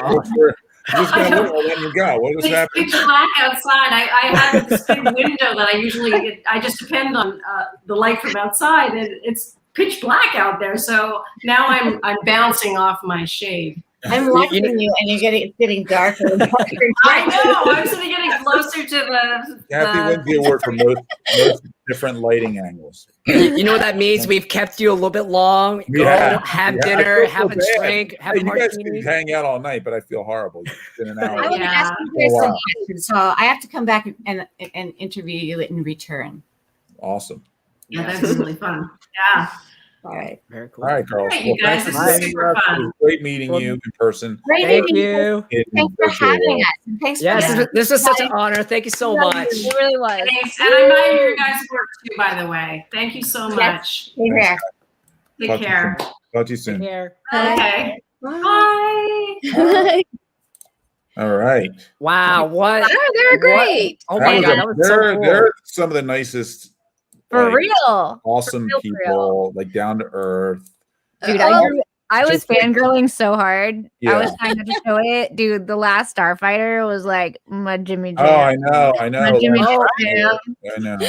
Speaking of the last Starfighter, I wish I had I got a chance to ask about them, but like literally Thursday, the writer was doing a Twitch stream and he posted a demo reel or sizzle reel for the last Starfighters, the sequel that he wants to make. I think it's on YouTube right now. So down. I've been waiting like forever. Like Yeah, I'm gonna 20 post that video right now. Yeah, I was 13 when these movies came out, and I'm not gonna lie, I was kind of crushing hard on her. Back in the day. Yeah. And they're still both so Come on, beautiful look to at that pay. hair. Look at The that hair. I was like, well, I got to know Kelly pretty well on messaging back and forth with her the last week. Oh, that's cool. Yeah, I saw They you both guys. aged so well too. Like Two Yeah, they awesome look great. They look so great. beautiful. Like, oh my God. Listen, we could do a short abbreviated run through of the movie. Since of course when we have guests, we always tend to go over. We did this with Kevin in Underworld. But let's jump into it since we're here. We already did the cover reveal. They needed to see that. They were so happy. Yeah. I was Oh my like, God. You would have missed that whole reaction had you not. Yeah, Right. I wanted to disappear. The bread was hilarious. Like when you showed the topless one, I wanted to just Chris doesn't realize how much I'm writing him up tomorrow. This is gonna be a highlight for a while for me. yeah. But I just like Chris is like, I'm just gonna show it. Show the I just do topless what I'm told. I love that. That was great. Well, you're like, I just threw Kelly's your face- titties. Kelly's face said it all when you showed the top of it. Someone- I died. She was so someone- uncomfortable. Someone on Twitch has to make that one of those clips so that Yes. it's Twitch people, clip it. that part because that's hilarious. I wanted to reiterate this is not them. It's just a homage. It's a cosplay. Yes. Yeah. But you know, Oh my God. Kelly's face though when the yeah, top she's like, she what was had not happened? comfortable for like a good few minutes afterwards. I was just like, oh my God, you guys, what have you done to her? What have you done? Well, we're putting the I think we're putting the covers up on the site now. If you guys are interested in ordering the cover, you can go to, but make sure you come back to us. I just Wasn't want a topless cover of this one. Just Yeah, there's the alternate cover, right? Why don't you show that again? yeah. Let's do that again. Whoa! All right, let's stop with the tomfoolery. Get into this. Got serious. Let's talk about the film. We gotta rate. We gotta give it how many comments out of 5 comments. We got a lot to cover. All right, favorite part, least favorite part. My favorite part, I've already said it, was definitely when they laid the Mac 10 like on the shoes and then just started dancing and like hanging out in the mall, trying everything on. I love the fact that she was like kind of dressed like Bonnie and Clyde. I don't know if anyone else picked up on that, but she was like with the gun. Yeah. I was just like, that is amazing. I love this scene. And I love like Eminem popped up in this movie. Did y'all see Eminem in the film? No. Yeah, Thank you, Brian. Thank you, Brian. Thank you, Brian. Thank you, Brian. he did. And he wasn't really a mutant. He was just like Eminem. He was like an android. He was just a But dude. not, yeah. I don't know that I would recognize him right off the bat anyway, but My favorite part was, I would say, the mall confrontation with the stock boys. That was my favorite part of the whole. The stock boys confrontation, and then he's like, she's like, what do you want from us? And he says something like, you couldn't even imagine what we want to do. And then he was like, then he was just going to shoot him. Like that was the whole, you can't even imagine. well, he's playing Russian roulette with them. Yeah, it was like, okay, The one thing I wanted to tell Catherine was I was a huge addict of Tempest. The very beginning of the movie when she's playing Tempest. I was wondering what that was. Yeah, I remember going to the arcade when that came out, and I was I hated that knob, and you gotta, it was. I liked it. It was a simple game, but I liked it. Oh. I liked the lighting on her face while she was playing it. She looked that so was sexy. That was nice. Yeah, she's a very attractive woman. Yeah. And I would say that for me, it's like playing with the guns. It's like playing with a gun on a set. It's always fun. But I like the ending as well. It's like once they reveal, it's like the car drives off and it's DMK. Mm-hmm. See, definitely. I don't like that. Because in my head, you didn't like the DMK callback. I did, but I felt like she should have wound up with him. Like, no, so you didn't ship Reggie and Hector? Is that what you're saying? Hector. Yeah, Hector. No, sorry. It's the irony. For the first time, the sister is getting the guy that she was supposed to get. It was a flip of the script. Right. That's true. That is true. Okay. Yeah, Reggie was always getting the guy that she was interested in. This time now, she got the guy who she was like, "Who's this DMK?" Gotcha. Okay. You know what? I like it. It's better now. I was like, no, but that's actually okay. Okay, deep, Brian. Deep. Well, it's deep. English teacher in films class. What was the theme of the movie? What was the overall theme? What was this movie trying to say? Was it about consumerism? I mean, they touch on that. I don't think that's what the movie was about. Was it about family? Was it about or was it just like, hey, we're gonna make a fun movie? I think it's all of the above. I mean, they definitely had all three of those themes. Yes, Krystle, what were you gonna say? No, I just said I think the last one really. Yes, I agree. Listen, as a science fiction nerd, it was a pretty basic premise in that sense. Like, something comes, people disappear or get infected or what have you, and what will happen. And it's a incredibly tight vision of scope here, because if it was just being in a steel room like the old projectionist room at the El Rey, by the way, we shot parts of Jane Silent Bob Strike Back at the El Rey, gorgeous theater in downtown. Oh yeah, it is gorgeous. And just laying in a metal lawn shack, and you can survive. I'm like, well, there's submarines all across the planet where crews of soldiers and sailors, like there's gonna be tons more people who don't get affected by this comet.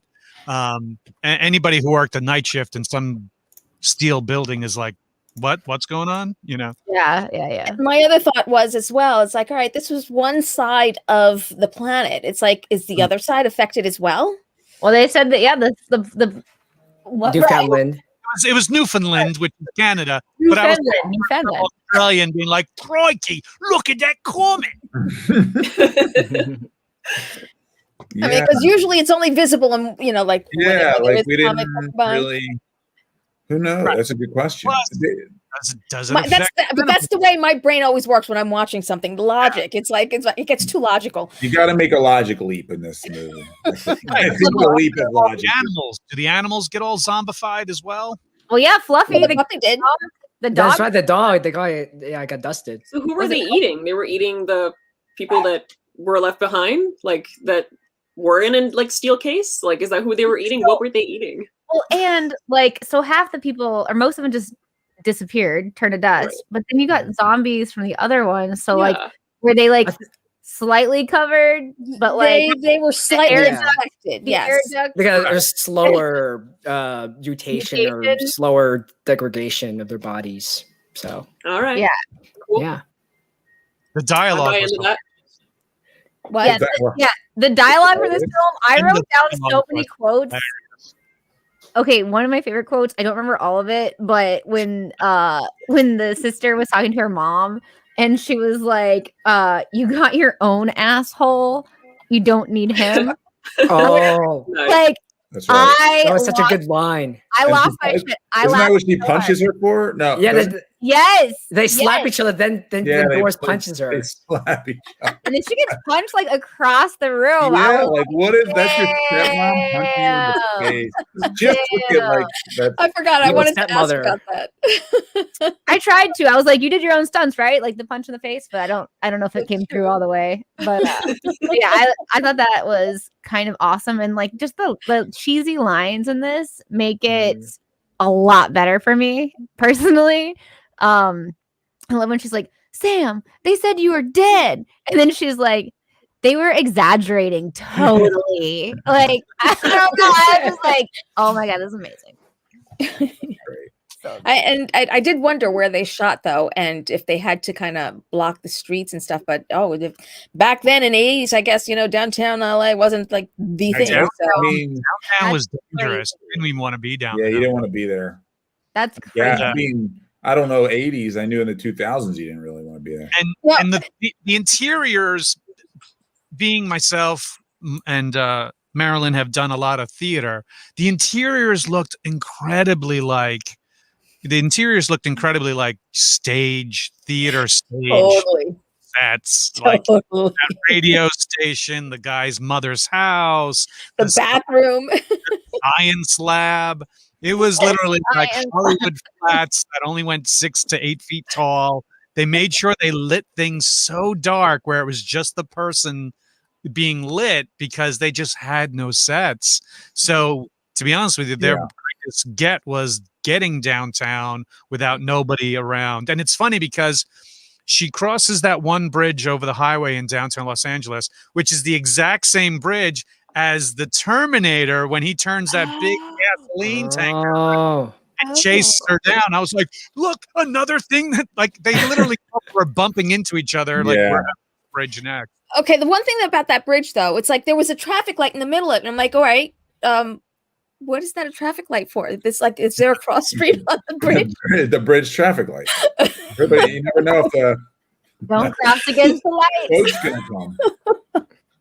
The boat's gonna fly past you.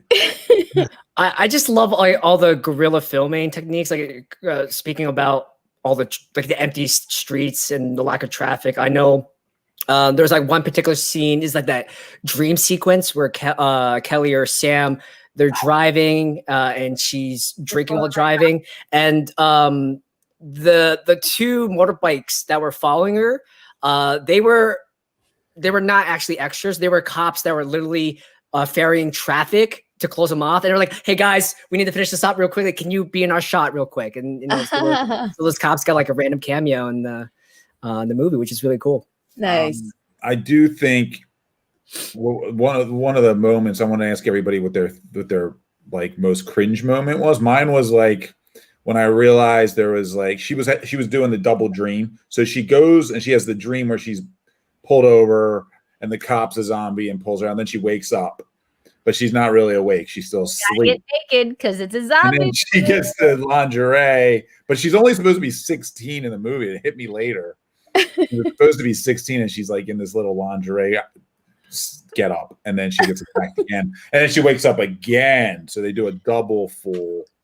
It was a little odd choice, but it was like a way. Maybe it was fun. It gave you an extra scare in the middle of the movie, I guess. Well, it's like the movies back then. It's like they had their TNA, so it's like they had to get their TNA in there.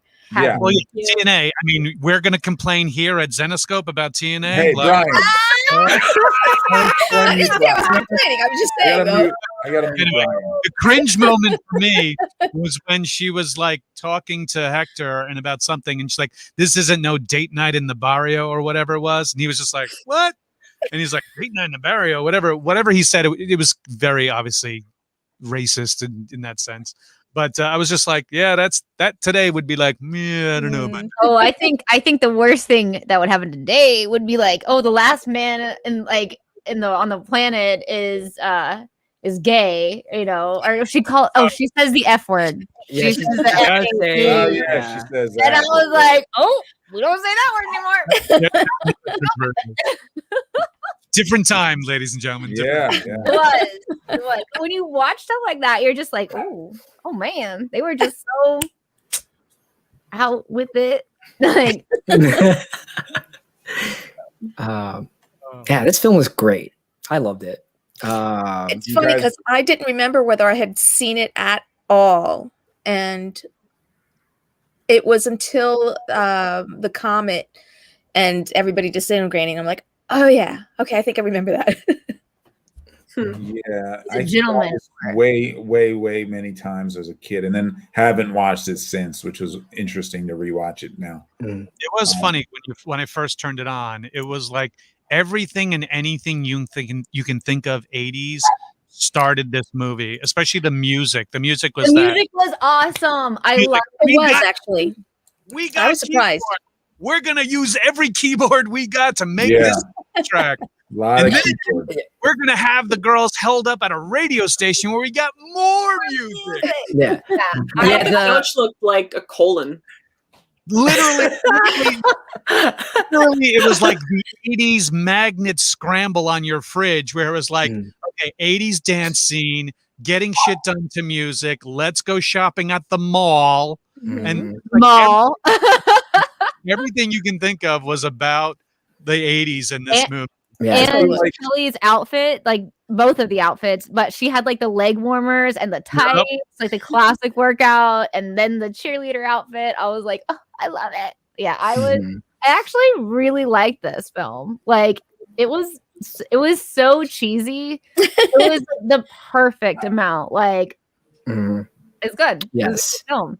Costume was on point, and just to circle back to the music, it was composed by David Campbell, who's done so much work, like Scott Pilgrim vs. the World, Spider-Man 2, Patch Adams, I think World War Z.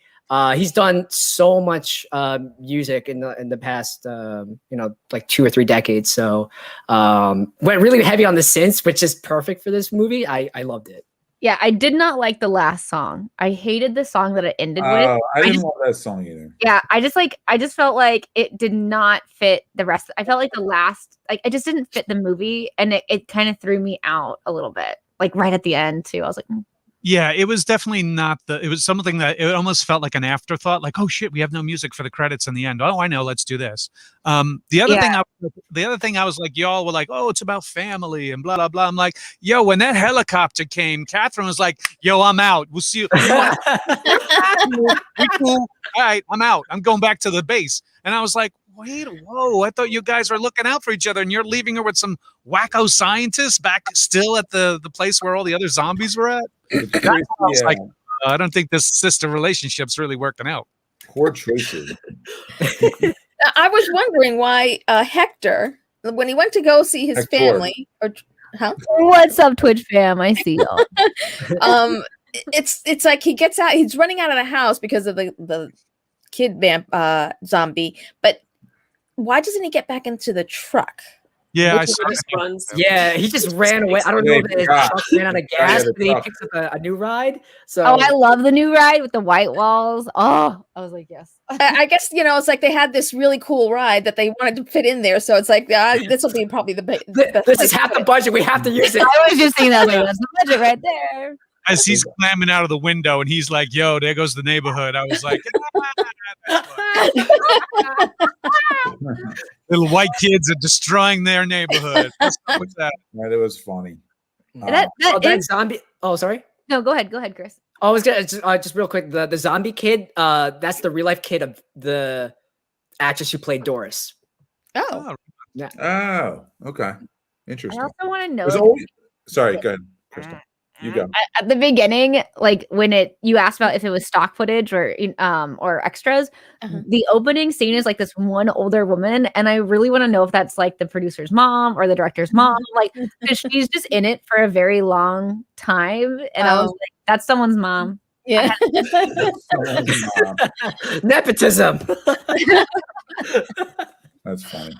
Unless there really were only like a handful of extras, and so it's like they just kind of worked it in that way. I have to say though, it's like I think they needed a little bit more of the remnants of what was left of people to kind of. Yeah, I do love the one where I couldn't tell if they were shoulder pads or just like boobies, like a bra. I don't know if you guys know. Ryan knows. Ryan knows. Ryan knows. Yeah, I was looking at that. I was like, "You're too far away." I don't know. That's like the only one that I Oh, somebody's stuffing their bra before they died. That was for sure. Well, that's what I was thinking. I was like, "That's funny." What did you think of the initial effect of the actual comet coming over with that kind of like 80s music video, kind of Max Headroom special effect? Yeah, it was very synthesized. It's the only thing that comes to my mind. It was definitely it fit the theme of like the low budget pulpy feel, so I thought it worked. Yeah, it was just okay. Go ahead. Have one favorite part. I'm trying to look. This movie came out in '84. I read you a litany of all the films that came out in '84, and you can see that budget-wise, this probably whole movie was shot for probably the catering of most other films. Well, yeah, $700K. That's it. That's what it says. Yeah. So I will say though, I've known some people who kind of fudge the IMDb budget, so there could be, but I mean, it's for what the budget was. I don't think they did too badly, but you know, it again the 80s, so of course. Dude, I love that black couch. The actual comet scene was literally like what, not even 30 seconds to a minute. Yeah. You know. Yeah. And that was Chakotay from Star Trek, right? It was. Okay. Yes. Okay. Just checking. I love how easily you kind of do that. I can't do it. Dude, I worked at Star Trek convention in Vegas for like a long time. So, and I worked on the Star Trek video games. Like, you are dressed like a science officer, right? I do. I need my little LCAs. I didn't even realize it was him. I kept looking at him and I was like, I know him from something. Like, what is he in? His IMDb photo is that photo, as a matter of fact. From this movie? Or no, from Star Trek, yeah. Okay, that makes more sense. Yeah. But yeah, and then it hit me and I started liking the movie so much more, especially when I got to see him in like the cowboy outfit and the Santa outfit. The cowboy outfit, him in a cowboy outfit. And his accent. Oh my god. And then they played the country music. I was just like, I want the soundtrack to this kind of like this is just like such a weird movie, but they make it work. It's very hodgepodgey, but like it works. Like yeah. So. Fun time. Yeah, I think that one of my favorite scenes is kind of a cringy one is when Reg walks in on Hector and he's doing these sit-ups, right? He's doing he just does 2 sit-ups and he's like exhausted. He's so out of breath. I forgot about that. You can come sit down. Like, and he was suggesting that she sat like next to him where she would have to like straddle. Like and she just like she looks at him and just sits on the floor. I was like, good girl. But yeah. Yeah. Also, my favorite scene, obviously the Mac 10 scene, the DMK scene. Like I literally burst out laughing when Kelli or Sam said, "Oh yeah, the burn of civilization," and then DMK says, "Yeah, bitching." And I was like, "Oh, I just lost like the way he delivered that line." I was like, I died. I was like, this movie that was cherry on the cake for me. So you know what I was thinking? It's like, it's kind of like okay, so he's DMK, the one with the that was playing the arcade game. So it's like my thought was it's like, oh, he survived because he was in the basement of his mother's house or something like that. with his 23 cars. And he was sleeping in a truck, like at the back of a damn grill. That was good. Well, Hector was sleeping in the back of his pickup truck, and then DMK guessed like it wasn't a pickup truck. It was like an 18-wheeler. That's why it's big man. Yeah, because when he first said truck, I was like, first off, like you had sex with a girl in the back of a Volkswagen. Like what? That's but yeah. Then I saw the 18-wheeler. I was like, oh, okay. Yeah. But yeah, real classy move. Yeah, I think like a moment that I was really taken out of the film, like an actual cringe where my body was just like, like that's a wrong line, was when the guys were like, let's play a game. It's called Scary Noises. Right. It was just like I was like That was the line. Like scary noises. That scene was weird because there was no real scary noises, and then he was like, you can't even imagine what we're gonna do to you, and then it was just I was thinking sexual, like immediately. Yeah, like or anything else that you could imagine. I thought because he did take his glasses off, and so you could tell that he was turning into a zombie. So my thought is like he's going to eat them. Yeah, right. I loved how. Oh, go ahead. The whole scene and just how much ammunition got wasted on nothing. On nothing. Worse than Stormtrooper. Horrible shooters. All of them are horrible shooters. Well, okay. So Regina, she had to reload. What? Sorry. No, I'm sorry. I was quoting Dumb and Dumber. Okay. But Regina, she had to reload. Meanwhile, the other guy who took their gun just kept shooting and didn't run out of ammo. Yeah. Yeah. And Kelly's around there bouncing around like bullets aren't a thing. Yeah, like Sam or Kelly just throwing all the shoes and then a TV. And they don't move. They just watch it come. TV was all rock and roll. It was just like, yeah, we're gonna ruin this hotel room. Out goes the TV. Was the underground lab was that like a miniature? I think I remember like part of the shots. Like I think they did build like a miniature set, and I think they recorded the people moving around on a different green screen and just superimposed it on it. So like that actual underground set's not like life size. It was miniatures and stuff. It you know what? It looked like that. It did. I kept looking at it and I'm like, what's going on there? Still cool though. And then after Christmas, it was automatically Easter when they were taking pictures with the family for Easter. After that, I was like, all right. So now this begs the question: is this an Easter movie? I knew you were going to ask. Mention of a holiday. Let's make it that movie now.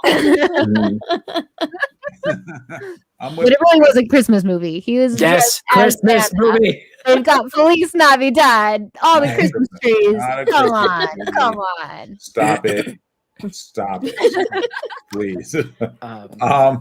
Okay, listen, we are running way out of time, so let's get to our we can talk this movie all day, but history. Where's our history of scores? Let's see that. Yes, chart. I have an updated chart. Okay, there we go. Hashtag Zeboscope. I love Joe. Zeboscope's been corrected. Joe's not even corrected here. Joe's been on two. In fairness, Joe is sick today, so he couldn't make it. But get well soon, Joe. He'll get well. Sushi? Eating too much sushi? Isn't this the excuse too much to get sushi? So let's see. It still feels like Chris is giving by far the best ratings of anybody. Although he did not like what was last month, Dreamscape. Dreamscape. Dreamscape is my lowest rating. Not your favorite. Yeah. I gave Dreamscape it looks like Brian and I enjoyed Dreamscape the most. Okay. Here we go. Who wants to begin? Who wants to begin and give this? How many comments? Oh, Marilyn volunteers. How many comments? Are we doing comments? How many comments? Yeah, 5 out of 5 comments. Yeah. I will give it 3.5. I mean, I enjoyed it, but I wouldn't say that was like 3.5 comments. That's a good amount of comments. That's a great amount of comments. Yeah. Awesome. That's a really good score. Brian, why don't you go? All right. Looking at my history, seeing that I gave Escape from New York 3, like if there were different scales, like if we're going to go, hey, camp cult classic, this is like 4.5 on a camp cult classic. But on the scale of the other films that we've watched, this has got to be a 2.5 as well. This is along the Dreamscape line. 2.5. Wow, that's a low, brutal. I will a low amount of comments. I will give it a 3. And to be honest with you, if we're talking about the guest, then it's a 5 because the Oh, That's what I'm hurting. Which number should I choose? So bad. Because if they're in their green room, I don't want to see them at a convention giving me the side eye. Going like, what's up? What's up? You want to have I don't want to hear it. I don't want to hear it. Right. I gotta update the spreadsheet. Is it a 3, 3.5, a 5? We gotta know. Okay. So I'm gonna give it a 3. The Okay. print, you could say it's a 3, Okay. but look, it's a 2.5. It's super duper campy. So just take it as a super campy. Don't go for the science part of it because there ain't no science there. Go for the one-liners and then stay for the Zeboscope cover that we are selling. Yes. Zeboscope. Better yet, stay for the hair because the hair was out. I give it. The score's got to be a 3 just based on the hair. Yeah, the hair. 5 out of 5 big hair. How many comments are you giving it? How many yeah, so I'm kind of in the same boat as Brian because I'm subjectively I want to give it like a 5, but I judging or being cognizant of how much of a low bar of entertainment I have. I'm easily entertained by most things, and so I'm trying to stay objective and try to not like make this chart not reliable or valid. I would say maybe like I know, I right? really want to give it like a 3.5 or 4. Like, yes, like the movie that has some weird lapsing in logic, but honestly, like from a pure amount of joy that I enjoy from the film, like I would give it a 5. But I think to be fair for the rest of the system, I would probably give it like a 3.5. Be fair to the hair. Be fair to the hair. Be fair to the hair. I'll give it 3.5. Pick your comments. Yes, 3.5 comments. 3.5 comments. Stick by your comments, guys. Yeah, I'm gonna give it 3.5. Because like, comments. You know what? Okay, you know what? I'll give it a generous 4. That's my final. I knew it was in you. Yeah, I knew it was in you. I feel relieved. Don't feel like you just because we tease you for giving the high scores to everything. Yeah. Krystle. I'm gonna give it a 3. And that's a high one for me. That's high for me. That is high for you. It sucks that, like, The Last Starfighter was such like a part. Like, I love that movie so much. Growing up, and then getting to talk to her. Like, honestly, if we were like, I would give it a 5. But I'm trying to be really fair to like the other movies that we've done here, and I'm being like very serious about this. Yeah, you can't give it a 5 because we love the guests. I know, like the guests were a solid 5. Like, we do love the 5. They're amazing. And thank you guys for letting me like do this and like get to meet them. That's so cool. It's all Ralph, I think. Well, thank you, Ralph. Thank you guys. You're welcome. Finally. But yeah, I'm gonna give it a 3 because I feel like, would I recommend this to somebody? Not just anybody. I would have to like really know that person, and they'd have to be like a hardcore 80s fan, and then hell yes, I'd recommend this movie. But if you love the 80s, which I do, then this is a movie you have to see. And honestly, I hadn't seen this movie until the movie club. I didn't grow up in the 80s, so I thought that I had seen like all the 80s movies, but you guys have shown me movies that I have not seen, and they weren't even on the radar. But this movie was like, I laughed. I laughed. Changed your life. Yeah. I laughed. I laughed a lot. 3 comments. Cool. How many comments? Okay, I'm really sorry, you guys. I'm really I have to apologize because I did not like this movie. I can see that. Longer, I had to sit and watch it. I love you. And I love the girls; they're super nice, but no. Okay, I'm a huge Trekkie fan. Okay, just Trekkie, Star Trek fan. Robert Beltran, I love him so much in Voyager. So that was like the redeeming quality for me, was like seeing him in that and seeing him like super young. Okay, so I'm gonna give it if we're doing Comet, I'm gonna do 1.5. I'm sorry. But that's the lowest rating so far. 1.5. 1.5. Yeah, man. I'm sorry. It was like 1.5. I couldn't watch it. Okay. I did feel like it was a little too long. Was it too girly for you? Too girly? No. I actually like girly stuff. No, it's not that. It's honestly just that the writing didn't really make much sense. No, not at all. Not at all. There's nothing really added up. Like the way that it was like edited was weird. And I know the budget was really low and everything, and that's totally cool. But I mean, if we're gonna, if I'm gonna compare it to the other movies, sorry. Wow. No. It's no Edward I Scissorhands. appreciate your. But I will say this. Okay. I will say this. I thought the makeup was really cool. Like the zombie guys, that was awesome.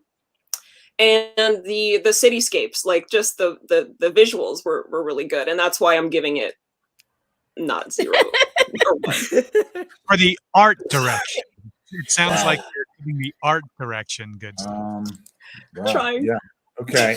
I guess I'm next. That's the lowest one, right, Chris? I don't think That's the lowest rating ever right now. I don't think I've even given a 1.5. I love it. I love this team. Kelli and Caitlin and That Kathleen. really took the air out of my balloon. For real. I'll go. I'm ready. First, can it? Yeah, Ralph. She set the bar low for you. Here's the problem. No pressure, Ralph. I'm gonna go lower. No, I'm just kidding. I loved this movie growing up. I freaking loved this movie when I was a kid. It's hard to compare it now because it doesn't hold up as well as I thought it did. Clearly. Now, a lot of these movies are not going to, but there's something about it that's very charming. And it hit me actually after, like, when I first rewatched it, I was like, I really like this movie that much. But then, like, as I thought about it more, and I actually rewatched it today, before this, not the whole thing, but I was rewatching scenes, and it definitely grew on me again. And I was kind of like a little bit back to going, oh, I really did. I see why I like this movie. That being said, I think I'm going to go with Brian. Me and Brian are in lockstep a lot with the ratings. I'm going 3.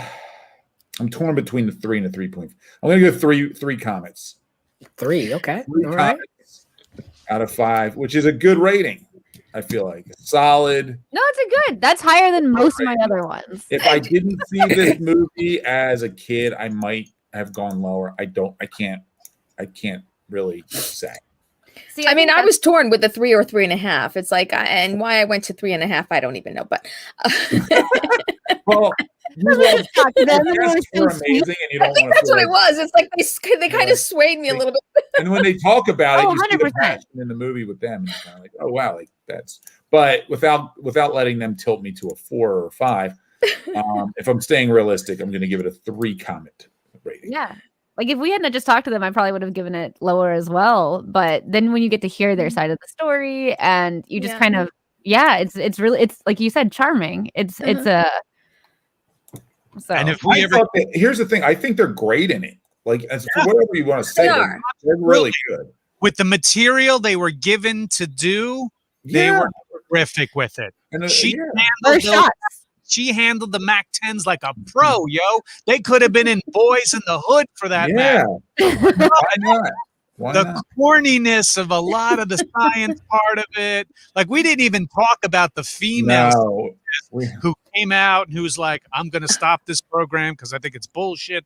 Then she saves the sister by giving her, drugs to knock her out as opposed to killing her and killing the other nerd scientist. Yeah. I mean, I get it. But at the same time, I was like, yo, this is painful to watch sometimes. I was going to say, she was a good actor, by the way. The woman. They're all awesome. Yeah. And she was really hot too. The one. Correct.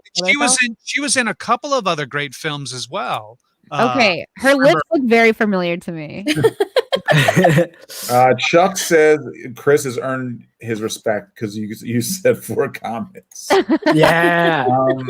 Guys. By the way, that actress we were talking about that we're crushing on, her name is Audrey White. She played Mary Woronov. That's the name of the doctor. There you go. Yeah. And that's not true, Chuck. I actually gave Edward Scissorhands a 5. I have given it a 5. You did, Yeah. which is ludicrous. That's a ludicrous rating. Yeah, I actually have an updated chart now. If everyone wants to see, Yeah, let's an updated chart. Okay. Yeah. This is real time, baby. Here we go. Real time go. charts. Okay. See, mine doesn't look so bad now. Chris, at the end, you're gonna have to average out the ratings to see who's. Oh, I do. I'm way ahead of you. So, okay, so it's not on this chart, but average scores. So this is so average score for Creepshow was a 3.1. Escape from New York, average of 3.1. Edward Scissorhands, an average of 4.5. Jeez. Underworld, an average of 3.75. Dreamscape, an average of 2.1, which is the lowest. And as of today, average score for Night of the Comet is 2.57. It's my fault. So, what was Dreamscape? Dreamscape has the lowest average rating. It's 2.1. I feel like Creepshow should be down there. Dreamscape was our first thing. Sorry, Dreamscape, you stunk. We, after episode 12, our year into this, we should do a clip show, best segments of all these. We need to. Chris, you get to edit. Chris, get on with editing. He doesn't have anything better to do. I'm the AV department. I'll get on it. Guys, months to do a clip show. Guys, real quick. Let's go clip show. Next month, the cat's out of the bag. We know what movie we're doing. I'm about to show you a little sneak peek. Yeah. April 30th. April 30th, I think, is our date. Correct, Chris? Mm-hmm. It should be like the Friday after virtual. I think it's the last. Yeah, it is. Yeah, April 30th. Okay. I hope that's right. Okay. Are you ready for the sneak peek? Yes. So excited for this cover. I'm doing it real quick, and then you can pause it if you want here. 1, 3, 2, 1. Ooh. Terminator. Ooh, that was quick. I have that poster of Arnold in my living room. It's one of my You have a what? Oh. I've got dude. Oh. She's got a sunshine. Oh, cool. Oh, cool. Oh, cool. Whoa! It's me. Here I am. It's amazing. Look at all that beef. Did Sun draw that? I want a body pillow of that. So next month. Oh yeah. Thank you, Rad. Krystle, was it hard getting that off the ceiling over your bed just to show us? Okay, no, I've got Bruce Campbell over my bed. Whoa. Good choice. Hell yeah. Very good choice. Yeah, Evil Dead poster over. That's what I wake up to. That's very cool. Also, Evil Dead Rises was announced. So fun fact: Bruce Campbell came to the Zenoscope 5-year birthday party and hung out. No. He's a cool dude. I love. He always dresses impeccably, class act. Mm-hmm. He's still hot for his age too. We've said it all. He is. Mm-hmm. I have one burning question that because we didn't get to it with 3-hour with the other guests. Yes. It's okay. Well, this kind of ties into the sequel. So I just want to get everyone's hot takes.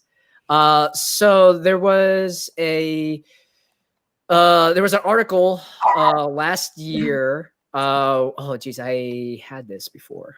Remake. Oh, wrong document. Thanks for coming, everybody. I'm just kidding. I found. Okay. So April 2019, writer and director Roxanne Benjamin confirmed that she turned in a full script to Orion Pictures for a remake of Night of the Comet. What are your thoughts on that? That would be apparently actually I can see it being done very, very well now. Yeah, now it'd be good. Yeah. Do it now. Mm-hmm. There's a lot of movies like that. If they can solve the problem of sailors in a submarine not being affected, sure. Right. Yeah, I definitely want more people, more humans. More science. I actually wouldn't mind seeing the TV series Night of the Comet. And you could have different. It's almost like a Walking Dead, but it's different. It's a little bit funnier. Yeah, there's a lot you can do with this. I would like it. Could act smart too. That'd be great. But would you want an 80s feel to it? No. Well, that's what apparently the film, the director and writer, she's trying to preserve a lot of that nostalgic campy feel. It's not going to be like a lot of people were saying, "Oh my god, it's going to be so gritty, so grim dark," and she was like, "I don't know where people are getting their news from." Like she's trying to preserve some of that humor, some of that charm. Yeah, I don't think you film. I think that's really exciting. If you go dark, then it becomes Walking Dead. You don't want Walking Dead. I was like, yeah, I don't care to watch that. But if they keep it like super campy and have like an 80s nostalgia feel to it, then that's definitely the vibe that they're going for right now, which is very the exciting. Difference too is like the zombies in this movie aren't zombies really because they talk. They're not traditional zombies. So there is a different vibe to that. So quick question. Who do you cast as the two sisters? Just off the top of your head. Unknowns. I would say unknowns. You need because they're young, so it's hard to.